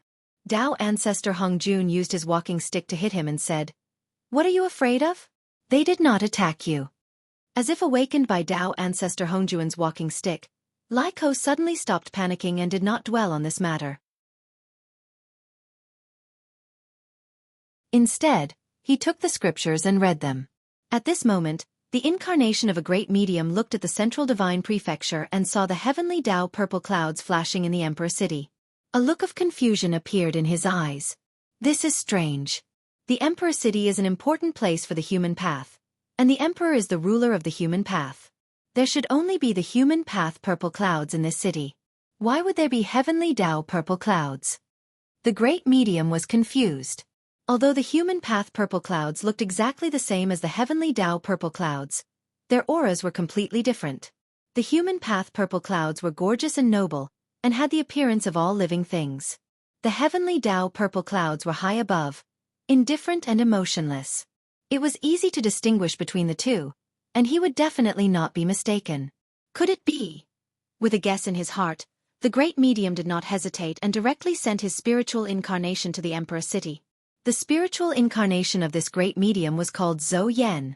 He cultivated the theory of yin-yang and the 5 elements. He used yin-yang and the 5 elements to analyze the laws of heaven and earth and the changes of the universe. From there, he created a calendar to avoid natural disasters between heaven and earth. This allowed ordinary people to have the ability to avoid natural disasters. This was Zhou Yan's theory. Yin-yang and the 5 elements could barely be considered the Tao of algebra. It could be used for deduction, but it covered more areas. Zhou Yan spent several months before he finally arrived at Emperor City, covered in dust from the long journey. Then, he used the power of yin-yang and the 5 elements to study the Emperor City for several days. He finally determined the place where the heavenly Dao purple clouds appeared that day. It was the treasure room. Zhou Yan was not in a hurry to go to the treasure room. He first tidied up his clothes and hair that were slightly messy from the long journey. After tidying them up, he walked in the direction of the treasure room. The treasure room was a large library that Feng Zichen had prepared for the human race. Naturally, it was open to all humans. Any human could enter. However, although they could enter, if they wanted to read inside, they could not do so without merit points. Except for the most basic cultivation methods of foundation establishment, which were free for human beings to borrow, all the other cultivation methods in the treasure room had to be paid. It wasn't spirit stones or nature pills, but something called merit points. After all the remarkable techniques of the human race were recorded in the treasure room. There was no lack of supreme remarkable techniques and innate supreme Taoist scriptures. If everyone could borrow them casually, how could the value of these remarkable techniques and Taoist scriptures be reflected? Therefore, Feng Zichen worked together with the 3 sovereigns and 5 emperors, as well as all the great beings of the human race, and even all the innate Taoist priests, to set up the merit point system. As the name suggested, merit points were something that could only be obtained if one performed meritorious deeds for the human race. The so-called merit points included killing enemies and eliminating evil, but it was not limited to these. To put it simply, anything that was beneficial to the development of the human race would be rewarded with merit points. If you could improve the foundation establishment pill and make its effects stronger, even if it was only by a tiny bit, it would be a great contribution to the human race. Because with the circulation of the improved foundation establishment pill recipe, who knows how many people would benefit from it? And this was how merit points could be obtained. Of course, although this method was good, it was still necessary to prevent people from impersonating others. After all, benefits moved people's hearts. Merit points were the hard currency of the human race and were even more important than merit. It was inevitable that people would impersonate others' achievements in order to obtain merit points. Therefore, A method was needed to prevent this from happening. This was not a problem for the higher-ups of the human race. Feng Zichen alone was enough to set up the merit point system. There was no need for the 3 sovereigns and 5 emperors, or even all the innate Taoist priests of the human race to work together. The reason for this was that they were not setting up the merit point system, but a system that was complementary to the merit point system. Feng Zichen called it the Lord God. Yes, its function was the same as the Lord God in the Lord God space. It could be used to issue missions, calculate rewards, and so on. It even had the ability to traverse the heavens. However, traversing the heavens here was not to the so-called movie world, but to the various small worlds and mysterious mystic realms that were born with the creation of the 3 realms. It could even be on the countless small islands outside the 5 major continents. When the 3 realms were reborn, the natural source of heaven and earth was so rich that it made people's hair stand on end. Naturally, various mystic realms and countless small worlds were born. Other things aside, in the central divine province alone, there were countless mystic realms that were born. It was to prevent these secret realms and even newborn worlds from being taken over by the powerful forces near their birthplaces. It was also to give the ordinary clansmen a chance to rise up, so that they would not despair or even lie flat on the ground. It was also to prevent the current human race from entering the stage of class consolidation.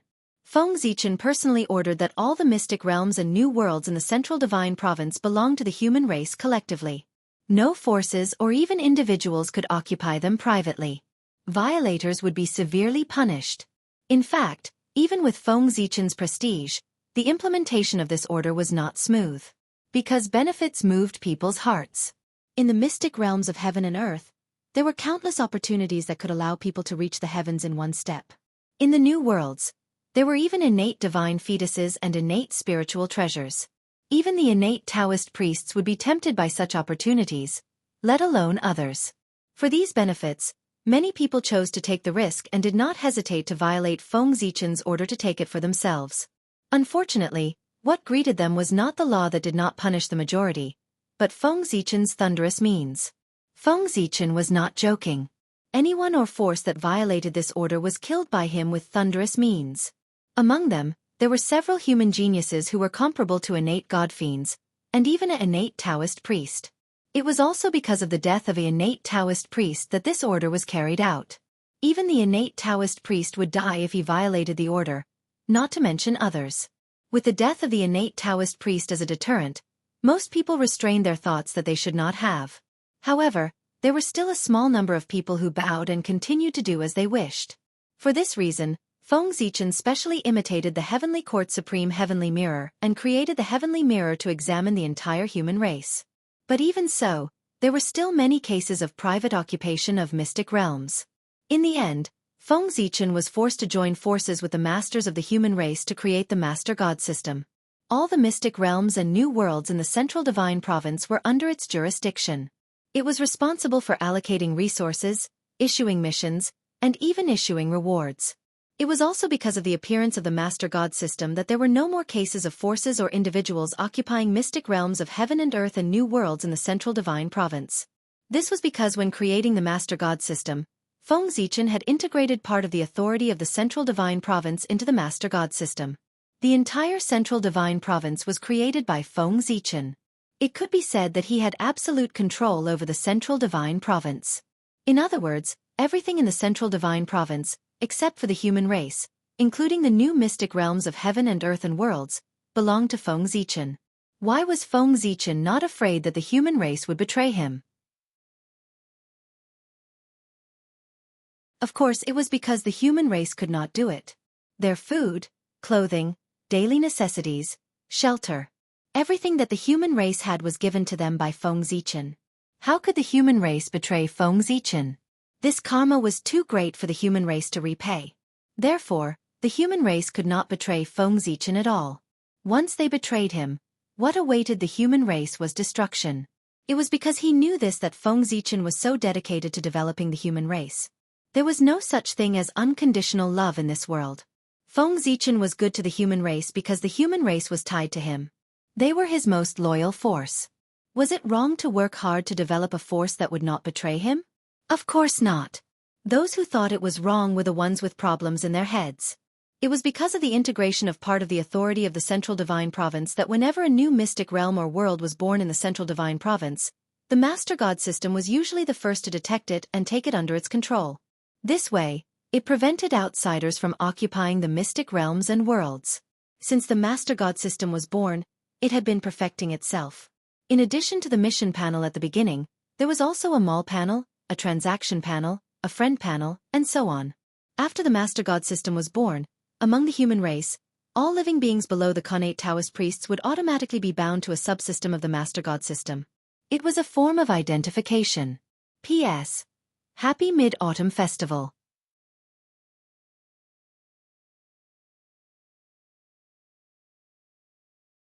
Chapter 876. In addition to the human clan, Feng Zichen also gave the innate Taoist priests of the human clan a part of the authority of the main god system so that they could issue missions for the ordinary human clan members to complete and earn merit points. Otherwise, how could there be so many missions for the human clan members to complete?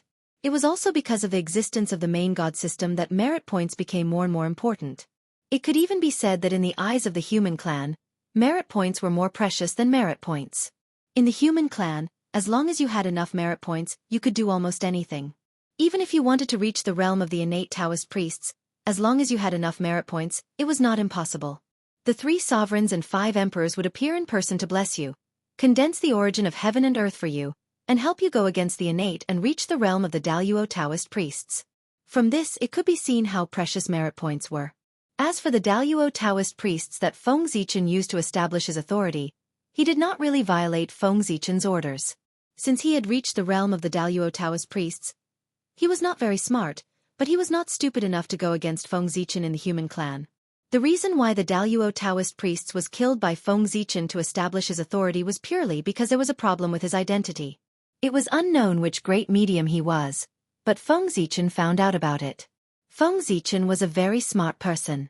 After finding out that there was a problem with the Daluo Taoist priests, he did not say anything. He just silently monitored him and directly used him to establish his authority when needed. This move could first eliminate a spy, and second, it could serve as a warning to others and enhance his authority. It could be said that he killed 2 birds with 1 stone. The death of the innate Taoist priests was not worthless. At least he had helped Feng Zichen a lot.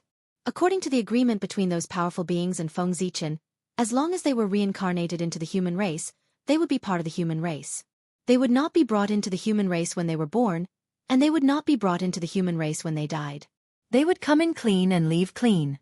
Therefore Zhou Yan was also a human. It was also his identity as a human that allowed him to arrive at Emperor City without any obstructions. The mortal Emperor City had all sorts of restrictions on the foreign races, but not on the human race. As long as they were willing, any mortal of the human race could come to Ranhuang City. After all, every year, many people would come to mortal Emperor City to pay their respects to the relics of the human clan's ancestors. If he refused to let these people in, it would be unavoidably unreasonable. Therefore, mortal Emperor City had no restrictions on humans. They could come and go as they pleased. Anyway, mortal Emperor City was big enough. No matter how many cultivators came, it would be able to accommodate them. After arriving at mortal Emperor City, Zhou Yan carefully tidied up his messy clothes before walking towards the treasure room. As soon as he entered the treasure room, before Zhou Yan saw Dao ancestor Hong Jun, he first saw Lai Ko, who was reading seriously. As one of the 3,000 secular guests of Purple Cloud Palace, Zhou Yan had no reason not to recognize Lai Ko. When he saw Lai Ko, Zhou Yan was stunned at first.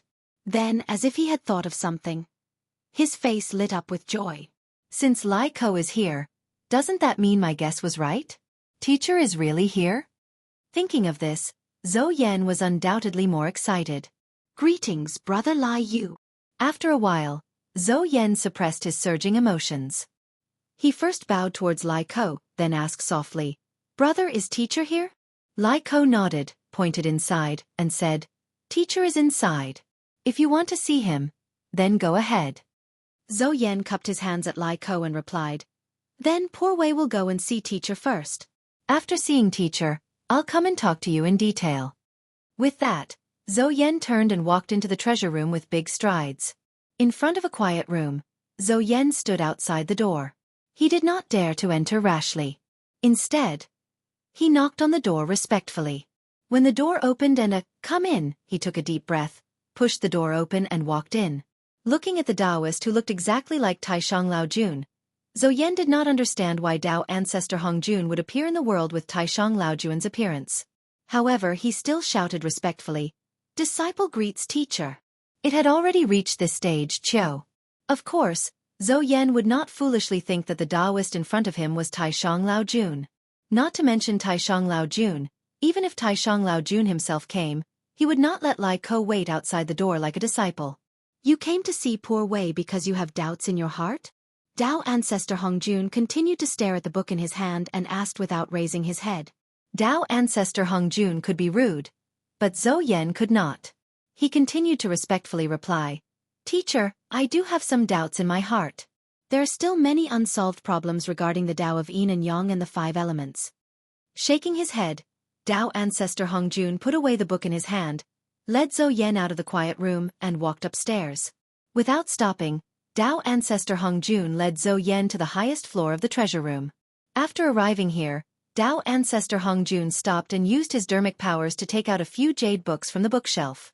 Some of these innate jade books were written by Great Emperor Ziwei, while some were written by Great Emperor Gaochen.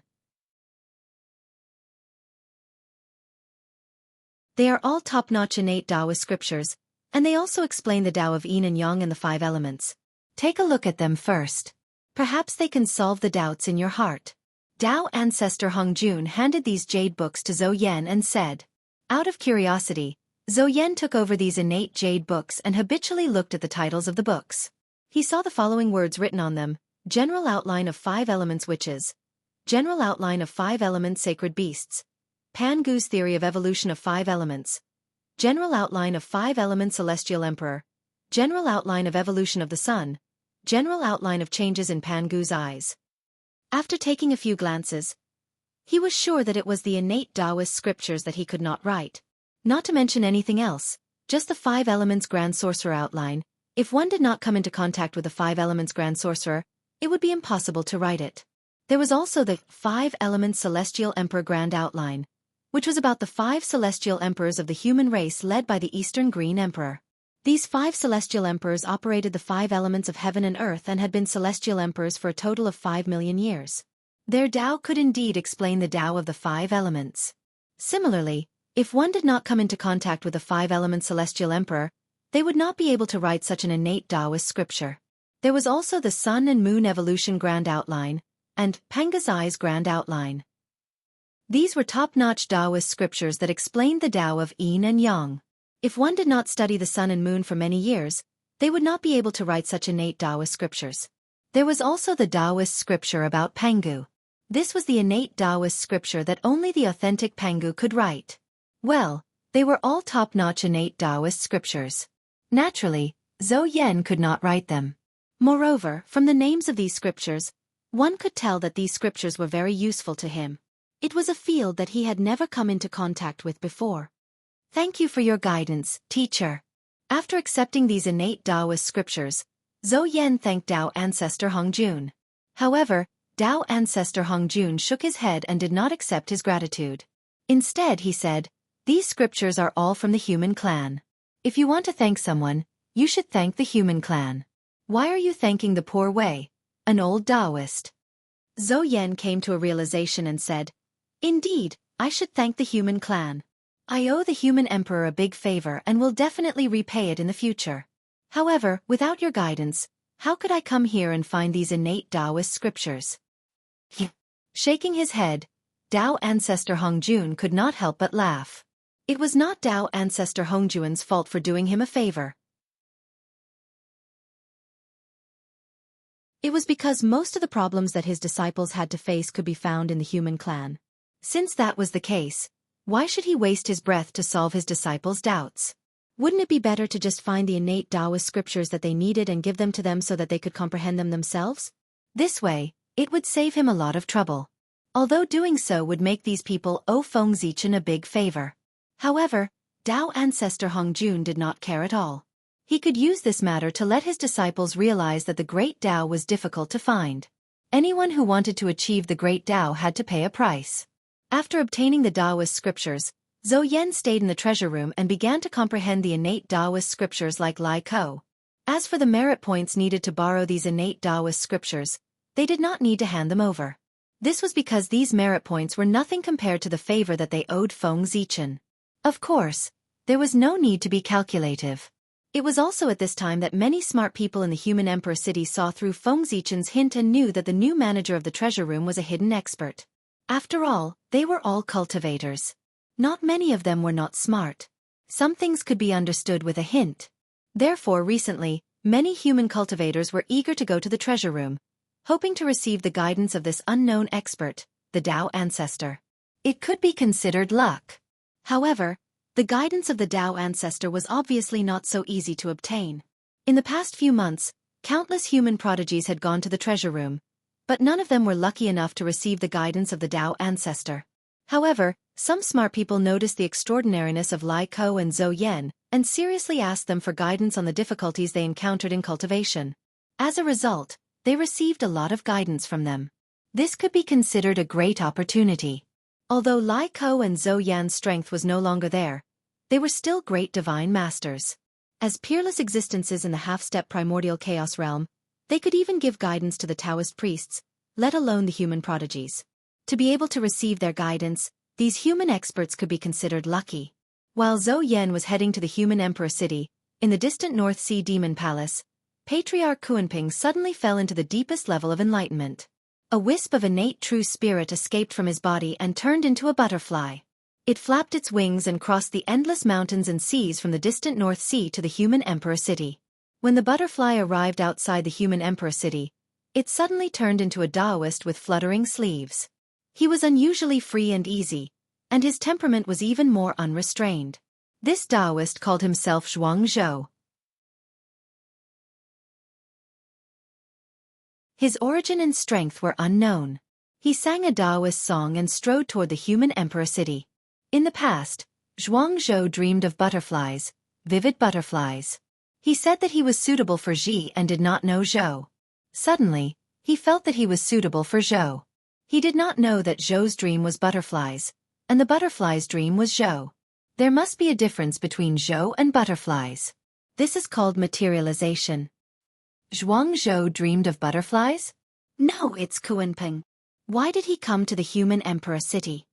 Previously, when many great divine masters signed the agreement with Feng Zichen, Patriarch Kuanping was not included. The reason was very simple. Behind Patriarch Kuanping stood an ancient innate divine master. It was the primordial chaos Daluo Jingxian, who was of the same generation as Tao ancestor Hongjun. With his help, Patriarch Kuanping did not need to split his divine consciousness to enter the human race to achieve Tao. Unexpectedly, in the end, he still split a wisp of divine consciousness and came to the human race. However, Feng Zichen did not stop Patriarch Kuanping's real spirit incarnation, and did not let him enter the human emperor city. Patriarch Kuanping was Feng Zichen's ally, and they signed the alliance agreement under the witness of the great Tao. Unless the great Tao decayed, or Patriarch Kuanping's strength surpassed the great Tao. Otherwise, Patriarch Kuanping could only be Feng Zichen's ally for the rest of his life, standing firmly on the same side with him. If he violated the alliance agreement, the great Tao would never let Patriarch Kuanping go. Not to mention that there was an extremely ancient primordial chaos Daluo Jingxian behind him. Even if there was a chaos demon god behind him, it would be useless. He would definitely end up extremely miserable. Therefore, Patriarch Kuanping could be said to be Feng Zichen's staunch ally. His attitude towards allies was naturally different from other great divine masters. If there was no agreement, then there was no agreement. After all, the two of them were allies. Feng Zichen did not want to argue with him. After Xianxia entered the human emperor city, he followed the feeling in his heart and came all the way to the treasure room. He saw Tao ancestor Hongjun, who was fake Taishang Laojun, and began to ask him. As usual, Tao ancestor Hongjun found him a lot of connate Taoist scriptures and asked him to slowly comprehend them. Just like that, time passed by minute. Not long after, about 100 years, the three realms suddenly shook. 5 earth-shattering auras suddenly spread out and swept across the entire 3 realms. Under the impact of these 5 auras, the radiance of the sun and the moon dimmed a lot. Even the operation of the rules of heaven and earth was affected. Someone was going to achieve Tao. And it was not just one person, but 5 people achieving Tao at the same time. 5 people achieving Tao in a day. Was this a repeat of the ancient times when 5 saints were born in a day? It was also the phenomenon of 5 people achieving Tao at the same time. The moment it appeared, Feng Zichen suddenly felt that the destiny of the human race was different. It was constantly rolling and giving birth to endless phenomena. This was the sign of the birth of the human king. After Jianghu, a new human king was born in the human race. It was only Duke Jin, Ji1. After Guanzhong passed away, the national power of the state of Qi weakened day by day. On the other hand, Duke Jin was supported by the incarnations of the 5 great divine masters. The national power grew stronger day by day and seized the hegemony from the state of Qi, becoming the new generation of overlords. It was also because of this that the destiny of the various countries shifted and gathered on Duke Jin, Ji1, causing his status to improve further. He rose from the duke to the human king. The 5 great divine masters who supported Ji1 were also able to enter the long river of time and space at the moment of Ji1's promotion. They saw the future that they wanted to see and comprehended it. They took the crucial step and cultivated to the realm of primordial chaos Daluo Jingxian.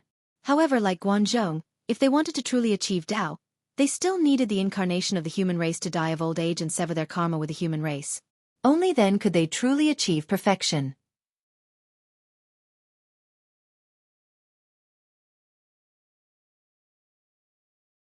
Chapter 877.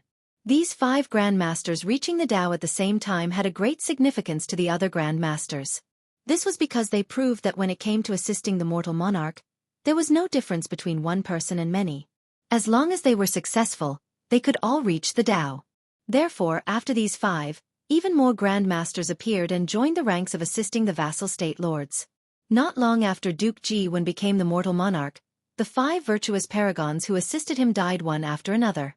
Because of this, the power of the Jin state gradually declined. At this time, the state of Qin rose. With the help of the virtuous paragons, it gradually became prosperous and defeated the powerful state of Jin to become the new overlord. After the state of Qin, the state of Chu rose. After Chu, the state of Wu rose with the help of the virtuous paragons. In a short period of time, the overlords of the Central Plains changed constantly. One after another, mortal monarchs were born, and several Grand Masters reached the Tao. Under this influence, the laws of the world became even more active. Even the natural spirit energy became denser. The vassal states were not peaceful, and neither were the 100 schools. The school of Taoism came out from the human race's treasury. With countless capable people, it became one of the top powers in the world. The school of Moism was righteous and loved impartiality. It gathered a large number of supporters and had great prestige among the lower class of the human race. It was also a power that could not be ignored. The school of Confucianism taught without discrimination. There were even rumors that the master of the school of Confucianism, Ziru, was an old friend of the mortal emperor and the reincarnation of a human immortal master. With this addition, the already powerful school of Confucianism became the #1 power of the 100 schools. The school of legalism said that without rules, nothing could be accomplished. It was also very popular among the rulers and flourished in the various states. It was also a great power of the 100 schools. Outside of these schools, there were also famous scholars who were very eloquent and had the ability to reverse black and white. Even the school of Confucianism, which was known for its eloquence, was rendered speechless by their words. The school of medicine came out and cured countless people. Although it did not become a great power, it was still quite prestigious. After the school of medicine, there was the school of agriculture. This sect was not good at martial arts and was good at farming. However, they not only planted grains, but also various spirit medicines and immortal fruits. They could also breed various rare and strange beasts. As the saying goes, food is the god of the people. Anything related to food and soil is the specialty of agriculture. During the rise of the Wu kingdom, a saint from the military school was born. He explained the Tao of the world and supported the weak Wu kingdom to become an overlord. Because of this, the school of the military even surpassed Confucianism and became the #1 school of thought. However, after the saint of the military school passed away, the school of the military gradually declined. Its number one position was replaced by the school of Taoism. However, the Taoist school did not prosper for long.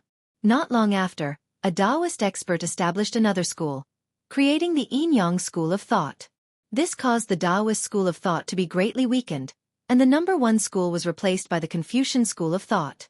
Not long after Confucianism became the number one school of thought, many outstanding disciples joined other schools. Some joined the school of legalism and became one of its pillars. Some people joined the school of Moism and became the first anti-Confucian. There were also people who entered Taoism. They were virtuous like water and did not compete with anything. There were also many Confucian disciples in the school of agriculture and the school of medicine. Not long after Confucianism declined, the school of vertical and horizontal disciples joined the world and became the guests of the various kingdoms. In an instant, the school of vertical and horizontal's power greatly increased, replacing Confucianism as the number one school of thought. Unfortunately, not long after the school of vertical and horizontal dominated the 100 schools of thought, the school of legalism rose up and became the political representative of the commoners.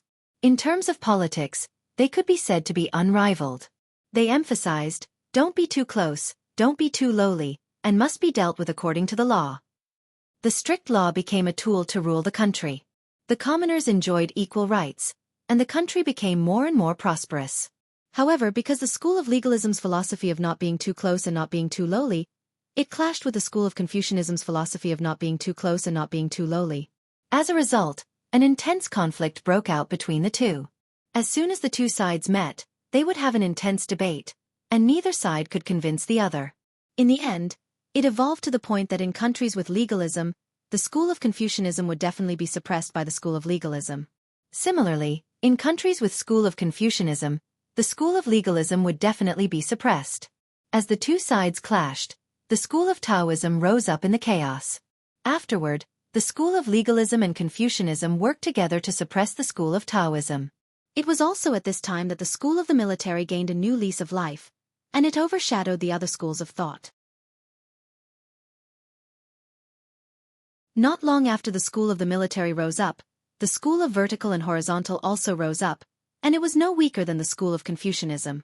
There were many countries in the central God province. Some were strong and some were weak, and there were endless conflicts between them. This kind of environment was suitable for the school of the military and the school of vertical and horizontal to survive. As long as there was a chance, the two could rise up at any time and become the number one school of thought. As more and more powerful cultivators' avatars entered the scene, the various schools of thought in the central God province contended with each other. Each school had their own strategy and ideas of how to rule the country. In order to defeat the other schools of thought, each school of thought more or less absorbed the theories of the other schools of thought, either to attack the other or to make up for the flaws in their own theories. However, every school of thought had its own specialties and strengths, as well as its weaknesses. None of them could be said to be perfect.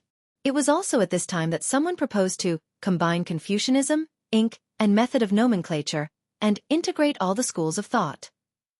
They wanted to combine the theories of the various schools of thought and create their own school of miscellany. The school of miscellany's specialties were gathering the virtues of Confucianism, and method of nomenclature. Although the school of miscellany focused on Tao and gathered the theories of many schools of thought, through gathering the opinions of various schools of thought, they carried out their political intentions and academic ideas, so they could also be called a school of thought. However, there was no doubt that ever since the school of miscellany was born, it was disliked by the other schools of thought. They believed that it was a thief who stole the ideas of the other schools of thought and made it their own. At this moment, in the kingdom of Lu, Mozi and Confucian sages suddenly fought in the wilderness because of their differences in ideals. Both of them had the bodies of mortals, and there was not a shred of mana in their bodies. However, because they still had their cultivation from their previous lives, the ripples produced when they fought were enough to make the Daluo Taoist priests tremble in fear. However, the powerful ripples did not cause the slightest bit of damage to the surrounding mountains, rivers, plants, flowers, birds, fishes, and insects.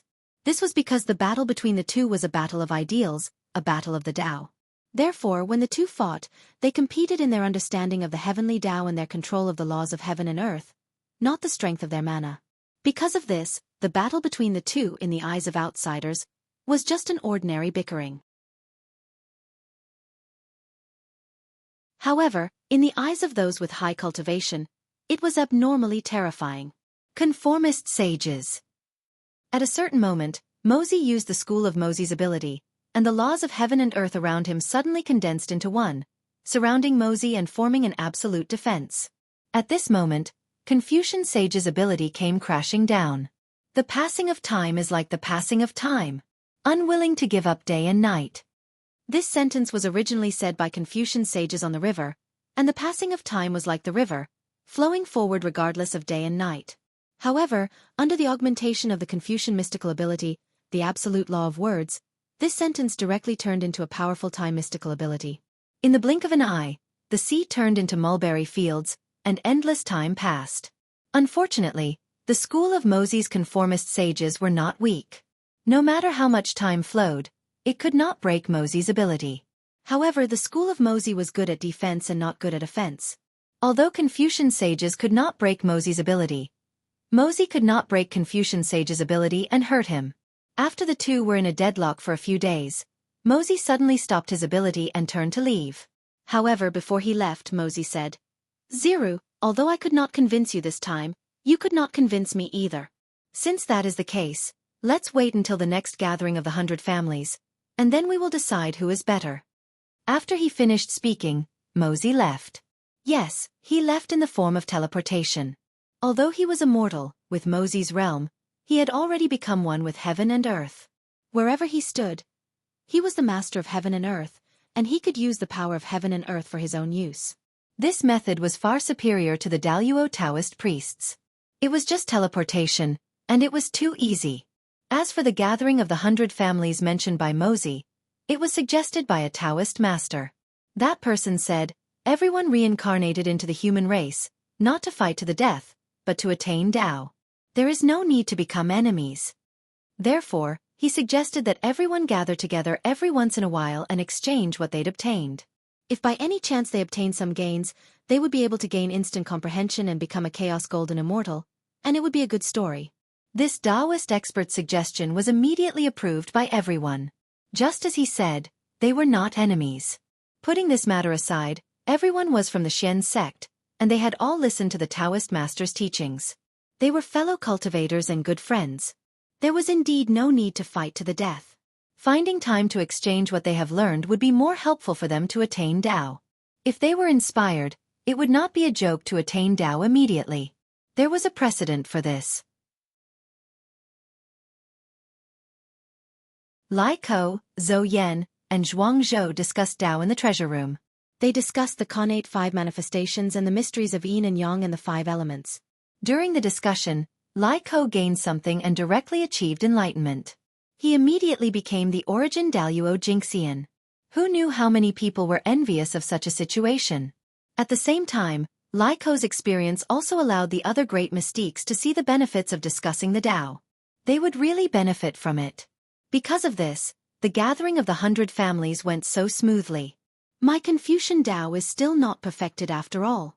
After Mozi left, the Confucian looked at the place where they had fought and could not help but be lost in thought. This battle seemed to be a draw, but the scholar knew that he had lost this battle. His opponent was only defending, but he could not break through his opponent's defense even after using all his strength.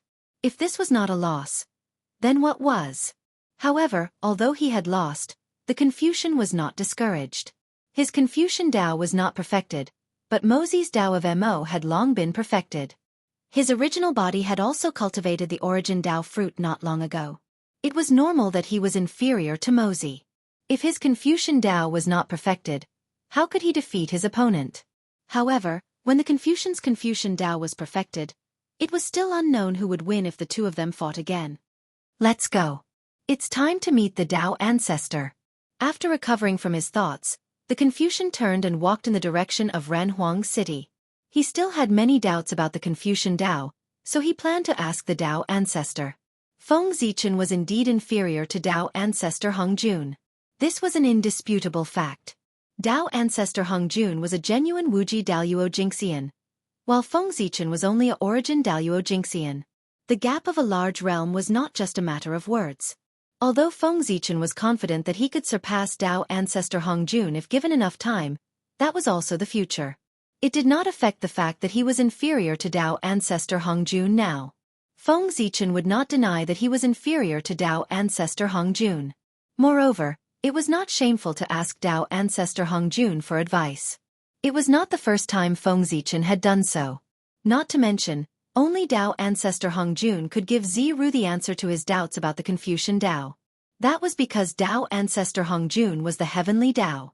In the entire untainted world, there was no one who understood the heavenly Dao better than him. As for the Confucian Dao, it was called the Confucian Dao, but it was actually the righteous Dao of heaven. That's right. In this reincarnation, Xianxia had changed his great Dao to comprehend the heavenly Dao. No, that's not right. It was not strict to say that he had changed his cultivation. Strictly speaking, Xianxia had sublimated the Dao that he had cultivated, making his intention higher. When Ziru was Xianxia in his previous life, he cultivated the Dao of the Nine Heavens Clear Qi, also known as the Dao of the Connate Clear Qi. He specialized in cultivating the Connate Clear Qi. After Xianxia reincarnated as Ziru, he sublimated his Dao of the Connate Clear Qi and upgraded it to the Dao of Heaven. There was a saying that when Pangu split open the sky, the clear Qi rose and the turbid Qi fell. After the clear Qi rose, it became the sky. The clear Qi referred to the Connate Clear Qi. In other words, the Connate Clear Qi was the sky. Now, Ziru had turned the Connate Clear Qi into the Dao of Heaven. It was an action that was in line with the Connate Clear Qi. The Dao of Heaven was the righteous Dao of heaven and earth. It symbolized the righteous side of the heavenly Dao and was opposite to the turbid Qi. In other words, the Dao of Heaven was related to the Dao of Heaven. There was no one more suitable than Dao Ancestor when it came to matters related to the Dao of Heaven. Dao Ancestor was the Dao of Heaven. No one understood himself better than him. However, it was also because of the upgrade of the Connate Clear Qi that Xianxing's cultivation method was no longer suitable for Ziru. Similarly, Ziru was afraid that Xianxing's understanding of the heavenly Dao would affect him. Hence, he abandoned everything that belonged to Xianxing. He abandoned everything. Power, status, divine spells, laws, and even cultivation. He came to the heavenly Dao with a new attitude. Hence, when Ziru was born, countless great mediums felt it. The heavenly Dao shook. His qi swallowed the universe and swallowed the essence of all things in the universe. It was unparalleled and unprecedented. He could be said to be a natural saint. However, perhaps because he abandoned everything that belonged to Xianxing, Ziru had never cultivated. To be more precise, he had never cultivated his Dharma power. Now, Ziru only cared about the state. He only wanted to cultivate the state. Other than the state, he did not ask for anything else.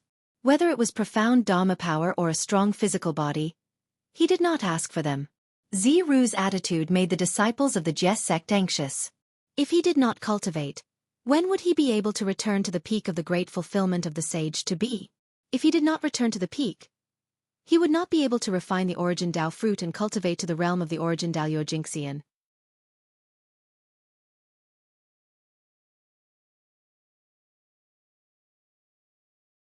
Chapter 878. If they were not afraid of ruining Ziru's cultivation, the disciples of the Jie school would have given Ziru enlightenment and raised him to the great circle of sage to be. Unfortunately, the disciples of the Chan school did not know that since Ziru had decided to give up everything of Xianxing, he would not miss the origin Dao fruit. Only by giving up could one gain. If he gave up the Dao fruit of Connate Clear Qi today, he would be able to obtain a stronger Dao fruit in the future. If he was greedy for the origin Dao fruit and was unwilling to give it up, how could it be considered as giving up everything of Xianxing? Since he had to give it up, he might as well give it all up. Even if it was the supreme origin Dao fruit, he would give it all up. This would prove Ziru's determination. Only the disciples of the Jie school did not know what Ziru was thinking. If they knew, they would be mad. That was the origin Dao fruit, everything that Xianxing had obtained. It was more precious than a connate treasure. How could he give it up so easily? Even if he had to force enlightenment, he had to help Ziru reach the great circle of sage to be, and not let him give up the origin Dao fruit. Unfortunately, the disciples of the Jie school did not know. After returning to the Emperor city, Ziru led the first and second disciples to the direction of the treasure room. Coincidentally, at this moment, the incarnations of the Great Circle, Zhou Yan, Zhuangzhou and the other Great Circle left the treasure room one after another. After the disciples left, Tao ancestor Hong Jun felt that his mission was completed. So he resigned from his position as the head of the treasure room. He was about to ride the green bull and take the red cloud child to the west. When Ziru arrived, Tao ancestor had already packed his luggage and was about to leave. However, when he saw Ziru coming, Tao ancestor Hong Jun thought for a while and stopped, waiting for Ziru's arrival. "Greetings, Tao ancestor." Ziru went forward and greeted. Since he had given up everything of Xianxia, Ziru would not greet Tao ancestor as a grand disciple. Instead, he would greet him as a junior. Tao ancestor Hong Jun did not care about this. He just frowned and looked at Ziru for a long time without saying anything. After a long time, Tao ancestor Hong Jun said leisurely, "Is this the path you want to take in this life? The righteous Tao of heaven is also a great Tao. However, are you prepared to pay the price for cultivating this Tao?" Hearing this, Ziru nodded solemnly and said, "I am already prepared to pay any price." How could one not pay a price for comprehending the heavenly Tao? Tao ancestor Hong Jun comprehended the heavenly Tao, and in the end, he developed a heart of great love. He used his body to fuse with the Tao, making up for the lack of the heavenly Tao. Until then, heaven and earth were complete, and the cultivation of all living beings went from difficult to easy. Great mystical abilities jumped out, and there were even more connate Taoist priests. Before the Tao ancestor had merged with the Tao, in the era of the ferocious beasts and the era of the three races, how could there be so many great mediums coexisting in the same era? How could there be so many connate Taoist priests? The cultivation civilization of the primordial world could be as prosperous as it was today because of Tao ancestor Hong Jun's Tao integration. This was a supreme achievement that no one could erase. Therefore, Taoist Hong Jun was the Tao ancestor. And now, Ziru was also comprehending the heavenly Tao. However, it was not the complete heavenly Tao, but half of it. It was the righteous side of the heavenly Tao, the righteous path of the heavens.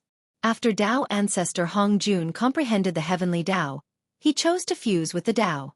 Although Ziru had only comprehended half of the heavenly Tao, it was still the heavenly Tao. When he comprehended it to the end, he would pay an unimaginable price and would not be able to escape the fate of fusing with the world. That was the price he had to pay to comprehend the heavenly Tao.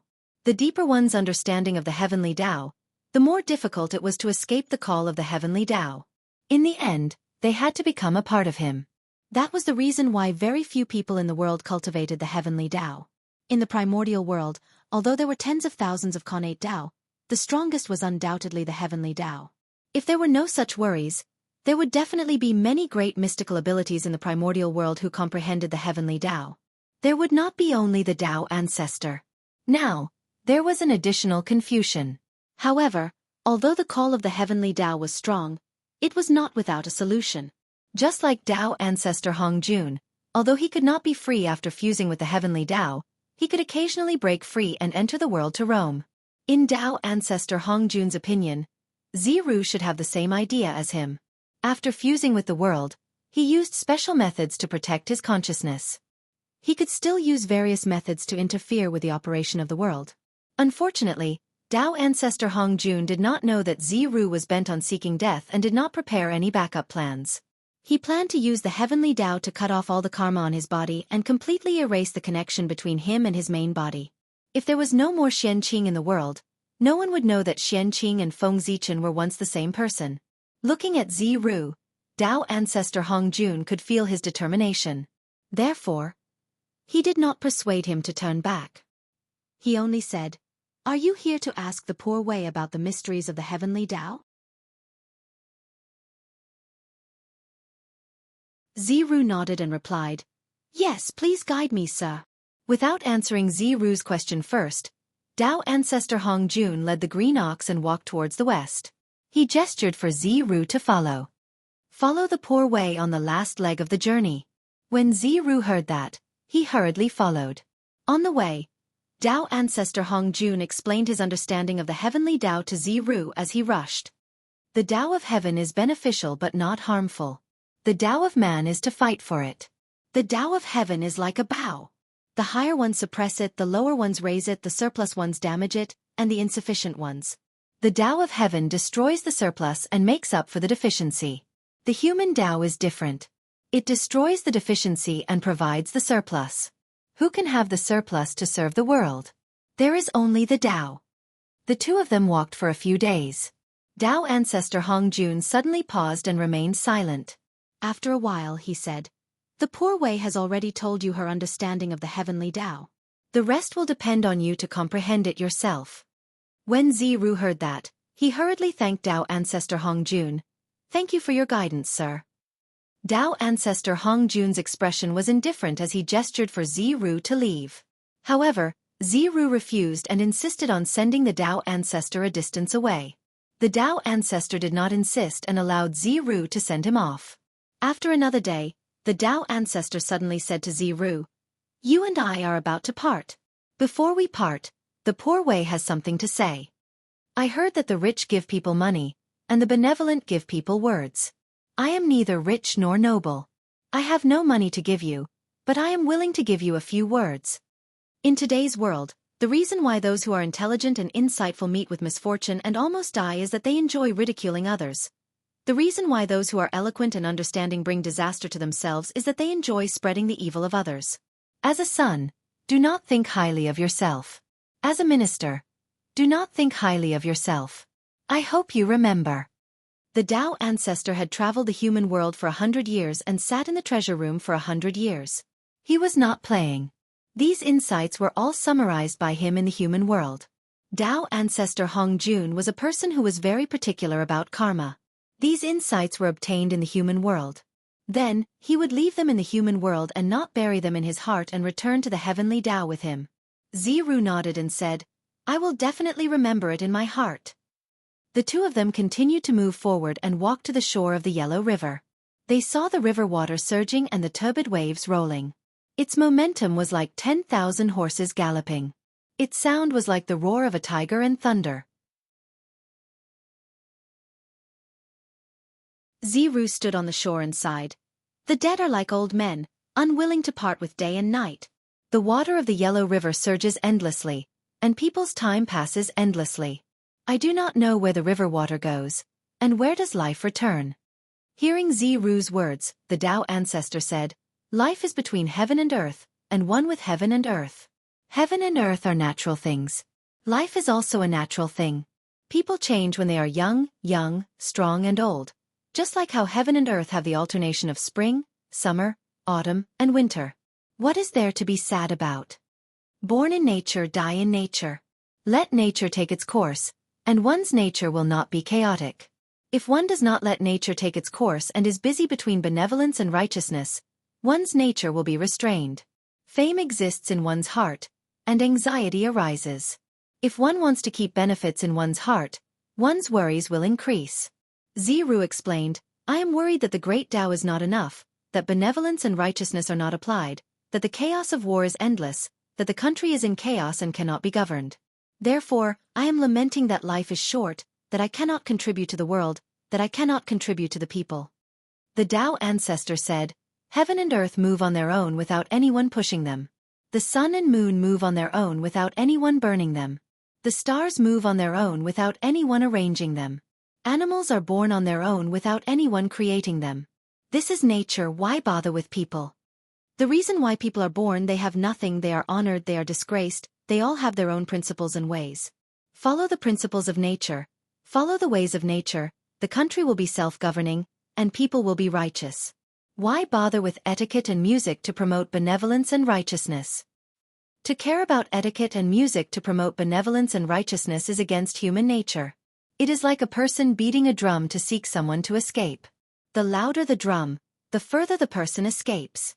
After pausing for a moment, Tao ancestor Hong Jun pointed at the vast Yellow River and said to Ziru, "Why don't you learn from the great virtue of water?" Ziru said, "What virtue does water have?" The Tao ancestor said, "Virtue is like water. Water benefits all living things and does not compete. It deals with people's evil. This is the virtue of being modest. Therefore, the river and the sea can be the king of 100 valleys. With its virtue, it can be the king of 100 valleys. Nothing in the world is weaker than water, and the strong cannot win. This is the virtue of gentleness. Therefore, gentleness triumphs over hardness, the weak triumphs over the strong. Because it has nothing, it can enter the void. From this, it can be seen that there is no need to speak of teaching, there is no need to do anything. When Ziru heard this, he suddenly understood and said, Mister's words have enlightened me. When everyone is on top, the water is on the bottom. When everyone is easy, the water is on the bottom. When everyone is clean, the water is on the bottom. When everyone is evil, who can compete with them? This is the best virtue. The Tao ancestor nodded and said, You can teach. You can remember that if you stand aloof from worldly affairs, then no one in the world can compete with you. Therefore, a saint moves at any time. A sage changes according to the situation. A wise person governs by doing nothing. An accomplished person is born in accordance with the heavens. After you leave, you should put away your arrogance and express it in your speech. Remove your desire and appearance. Otherwise, before you arrive, your voice will be heard. Before you arrive, the wind will move. You are flamboyant, like a tiger walking on the street. Who would dare to use you? Ziru said, Mister's words come from the bottom of your heart. Disciple has benefited greatly and will never forget it. Disciple will not neglect to thank Mister's kindness. When he finished, Ziru bid farewell to the Tao ancestor and boarded the carriage with his disciple. He reluctantly drove towards the country of Lu. After that, a disciple asked Ziru, How is Laozi? Ziru said, Birds, I know they can fly. Fish, I know they can swim. Beasts, I know they can walk. Those who walk can be tied with nets, those who swim can be caught with hooks, those who fly can be caught with arrows. As for dragons, I do not know why. Dragons ride the wind and clouds to the 9 heavens. What I see is Laozi. How can I surpass a dragon? My knowledge is deep and unfathomable. My ambition is high and difficult to know. Like a snake that can bend and stretch at any time. Like a dragon that can change at any time. Laozi, you are my teacher. After Ziru asked the Tao ancestor, he had a feeling in his heart. He then went into seclusion for a few years and wrote the book Spring and Autumn. After the book was completed, Ziru once said, The only one who knows me is the spring and autumn. The only one who has sinned me is the spring and autumn. When the Spring and Autumn was published, Confucius, outside of the Confucian lineage, led the lineage of historians. History was clear and bright. The brush was like a knife. Ziru used the Spring and Autumn carving knife to write history books. He established the school of historians and recorded the vast ancient history in the history books, leaving it for the future generations. It was because of the Spring and Autumn that the era when the countries were at war was called the Spring and Autumn era by the future generations. Not long after writing the Spring and Autumn, Ziru passed away. That's right, Ziru was dead. He was really dead. His body merged with the heaven and earth. His real spirit merged with the heaven and earth and returned to the heaven and earth, becoming a part of the heaven and earth. That day, the 3 realms were shaken. Only Ziru's last words resounded through the heaven and earth. We cultivators, if we hear the Tao in the morning, we can die in the evening. When his words fell, Ziru passed away. However, although Ziru had passed away, his righteous aura was not extinguished. It gathered in the sky and transformed into a mighty river that spanned across the heaven and earth. It was boundless. This river was formed after Ziru's death. It gathered all the righteous aura in the heaven and earth. Therefore, this river of righteous aura was also the source of the power of the Confucian school. After Ziru's death, his spirit was immortal. It merged with the laws of heaven and earth and transformed into a supreme power of the heavenly gods. It was powerful and firm, suppressing everything. All disciples of the Confucian school, as long as they had righteous aura in their hearts, could sense the righteous aura. They could also absorb the power of the Confucian school and command the laws of heaven and earth. In other words, although Ziru had died, his death had completed the Confucian school. After Ziru's death, the Confucian school became the Confucian school. It was no longer a school of thought. Instead, it was a true supreme great Tao that possessed unimaginable power. However, the higher the cultivation level of the Confucian school, the more powerful they would be.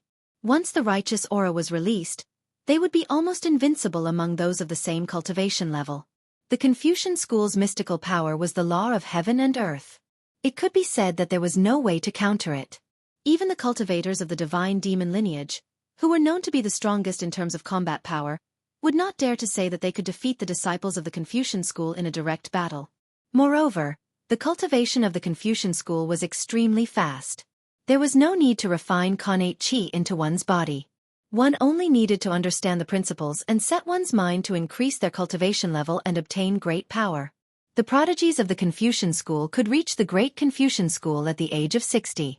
Their strength was comparable to the Daluo Taoist priests. 60 years was only 60 years. It was inconceivable that they could contend against the Daluo Taoist priests in just 60 years. However, it really happened in the Confucian school.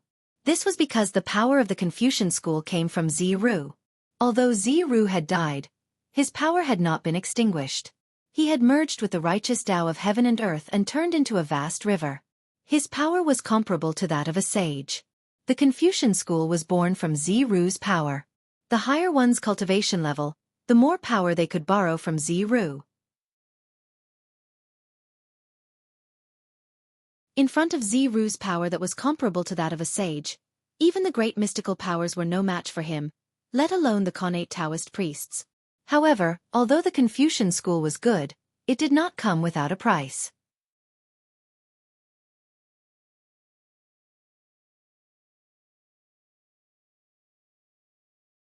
Chapter 879. That was, the disciples of the Confucian way would not be able to live forever. No matter how talented you are, how beautiful you are, and how strong you are, you still can't escape death. The entire life of the Confucian Tao was but a single atom of the immortal spirit. Once his lifespan ran out, even the connate spirit fruit or the 9 transformations golden pill wouldn't be able to save him. This was the biggest drawback of cultivating the Confucian way, not being able to live forever. However, there was always a way out. Everything had a slim chance of survival. Although Confucian cultivators couldn't live forever, they could become gods after death and switch to the burning incense divine Tao.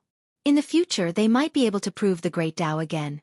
The 10 grades of Confucianism, from the lowest to the highest, corresponded to the 9 realms of cultivation, namely the acquired realm, the connate realm, the earth immortal, the celestial immortal, the Xian immortal, the golden immortal, the Taoist lord of Tai, the Daluo Taoist priests, the sage to be, and the primeval Daluo Jingxian.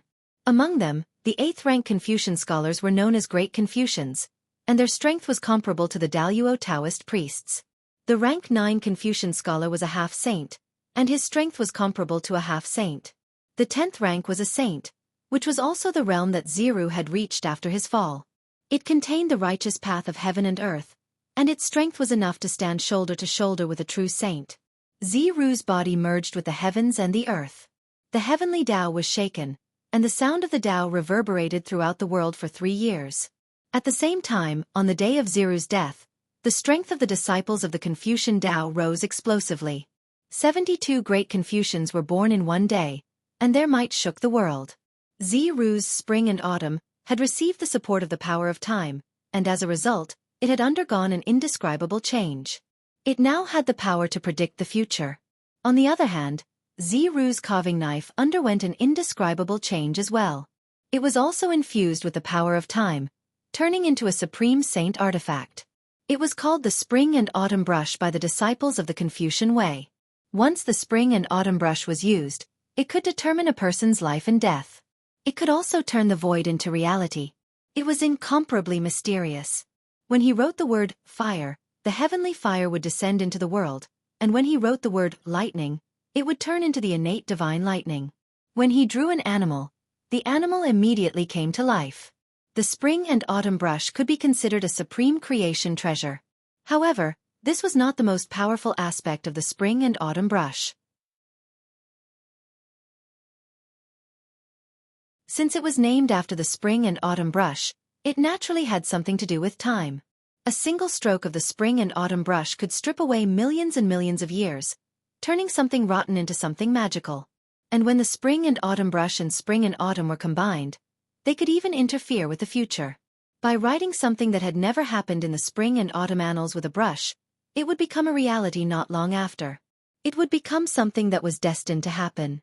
When the two treasures were combined, it would be a Confucian Tao sacred artifact. Its power would not be inferior to a connate cardinal treasure.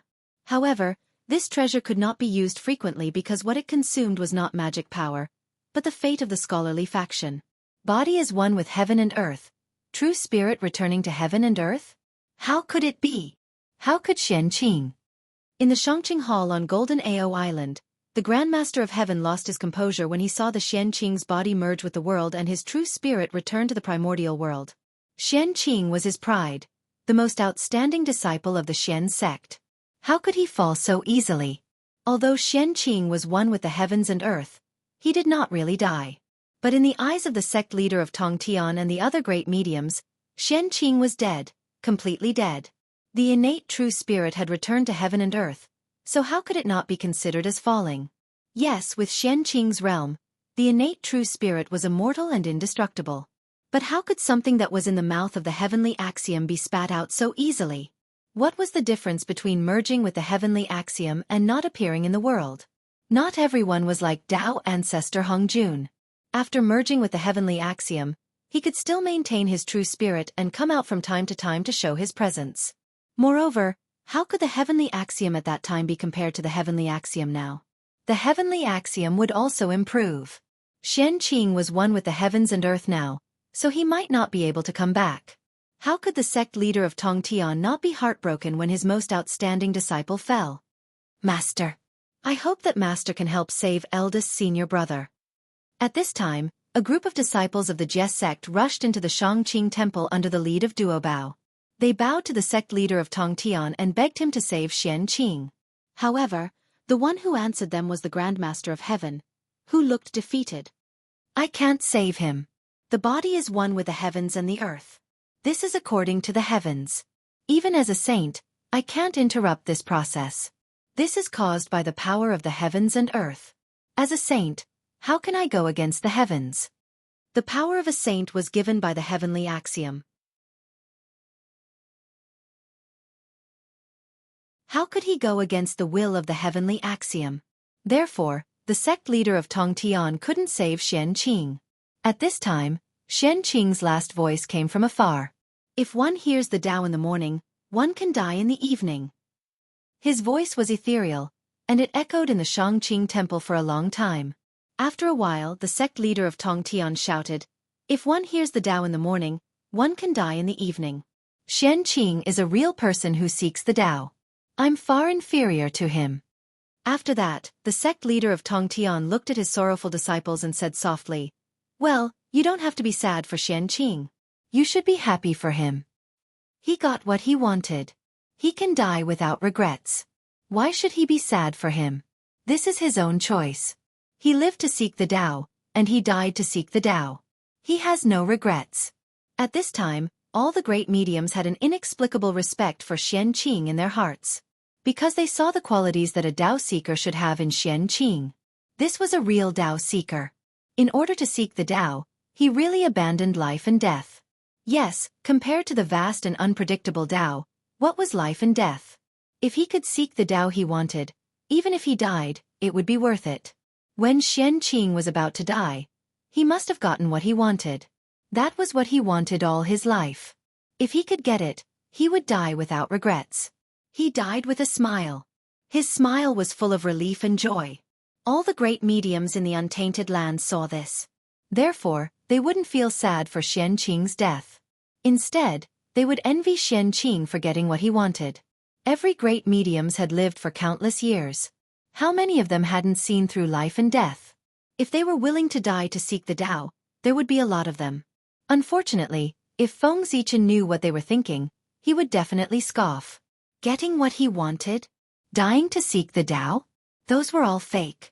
The so-called, if one hears the Tao in the morning, one can die in the evening, was just a pretense before he disappeared. As for the relief and joy before his death, it came from the bottom of his heart. After all, after Xianxia died, he didn't have to act anymore. He also didn't have to worry about the trouble after his identity was exposed. The karma between him and the three pure ones was completely broken. Everything was over when a person died. Without all the troubles, how could Xianxia not be relieved and happy? It could only be said that one's imagination was the most fatal. However, although the karma was broken, the guilt in his heart was not so easily broken. It was true that the three pure ones had a grudge against Feng Zichen. But to Xianxia, they really raised him as their own son.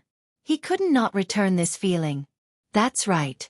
Eldest senior brother sacrificed himself for the Tao. That's what he wanted. We should be happy for him, not sad for him. If eldest senior brother was still here, he definitely wouldn't want to see us like this, acting like a little girl. Duobao's realm was profound. He quickly understood Xianxing's choice.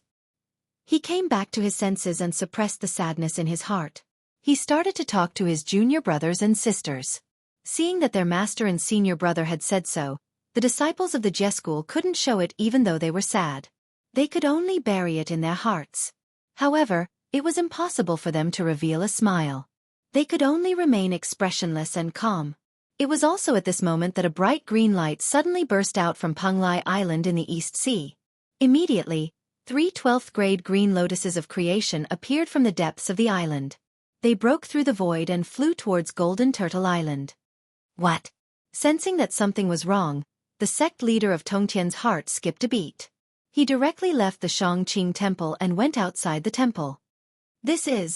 Outside the Shangqing temple, on Golden Turtle Island, the sect leader of Tongtian looked at the 3 12th grade green lotuses of creation that suddenly appeared in front of him. There was shock, joy, and relief in his eyes. At this moment, the sect leader of Tongtian finally knew why Xianxing's cultivation was so fast. It turned out that he really did it. He did what even a saint like him couldn't do. He cultivated the lotus seed of the 24th grade green lotus of creation into a heaven-opening treasure, the 24th grade green lotus of creation. With the help of the 24th grade green lotus of creation, Xianxing's cultivation speed could indeed be many times faster than ordinary people. Heaven-opening treasures were extremely mysterious, especially an auxiliary heaven-opening treasure like the green lotus of creation. The help it provided to its owner was even more obvious than heaven-opening treasures like the Taiji diagram. At this moment, Duobao and the others who sensed the commotion also ran out of the Shangqing temple. However, what entered their eyes was a scene that shocked them greatly. They saw the 3 12th grade green lotuses of creation intertwining in the air and emitting a bright green light. Under the illumination of the green light, the vitality of the entire Golden Turtle Island became denser. Duobao couldn't help but exclaim when he saw the 3 12th grade green lotuses of creation. What? 12th grade green lotuses of creation? Isn't this eldest senior brother's treasure? Why are there 3 of them at the same time? As the senior brother who had the best relationship with Xianqing, how could Duobao not recognize Xianqing's favorite treasure, the 12th grade green lotus of creation? It was also because he recognized it that he exclaimed. In Duobao's impression, there was only one green lotus of creation. Why were there 3 identical green lotuses of creation here? Just as Duobao was puzzled, the 3 12th grade green lotuses of creation in the air moved. The radiance on their bodies became even brighter. Then, under everyone's surprised gaze, the 3 green lotuses of creation began to merge slowly and were about to become one. At this moment, Xianqing's voice suddenly came from the green lotus. Master, I had a premonition that after reincarnating and cultivating again, I'm afraid I won't be able to come back. Therefore, before I reincarnated, I deliberately left this treasure behind. If something really happens to me, I'll leave this treasure to you. Master, you treat me like your own son.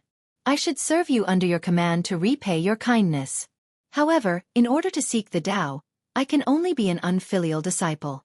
Fortunately, when I was still alive, I finally managed to cultivate this supreme treasure of creation. In this way, even if I go, I can leave this treasure with you. It can also be considered as making up for the guilt in my heart. Although you didn't say it, I know in my heart that you've always wanted to find a true connate cardinal treasure to suppress the Jie school's providence because the 4 immortal vanquishing swords can't suppress the Jie school's providence. Although I'm not a member of the Jie school, I'm your disciple. Therefore, I didn't want to see you work so hard, so I found a connate cardinal treasure for you. When these 3 12th grade green lotuses of creation fuse, they can become a heaven-opening cardinal treasure, the 24th grade green lotus of creation. I think you should know more about the use of this treasure than I do. I won't say more here. With this 24th grade green lotus of creation, it's more than enough to suppress the Jie school's providence. Moreover, this treasure is also a heaven-opening cardinal treasure. It can also symbolize Pangu's identity. With it, you should be able to untie the knot in your heart. The birth of this treasure can also let everyone know that the Shangqing Dao lineage's providence is also suppressed by a heaven-opening cardinal treasure. It's not inferior to the Grand Clear Dao lineage and the Jade Clear Dao lineage. Moreover, with one more heaven-opening cardinal treasure, you can also suppress the two Uncle Masters. You'll also feel much better. By the way, I hope you can apologize to my junior brothers and sisters on my behalf. Originally, I still had many connate numinous treasures with me and wanted to leave them. Unfortunately, in order to nurture this 24th grade green lotus of creation, I used all my treasures. However, it's still not enough. Because of this, I still owe Feng Zichen a huge debt. However, now that I'm no longer around, his huge debt is considered to have gone down the drain. Speaking of this, Xianxia laughed. Haha, to be able to cheat Feng Zichen before I die, one of my biggest regrets in life has been resolved. After saying this, the power that Xianxia left in the green lotus of creation began to dissipate slowly. Master, junior brothers and sisters, if I'm gone, there's no need to be sad for me. This is my choice. I have no regrets about what I want.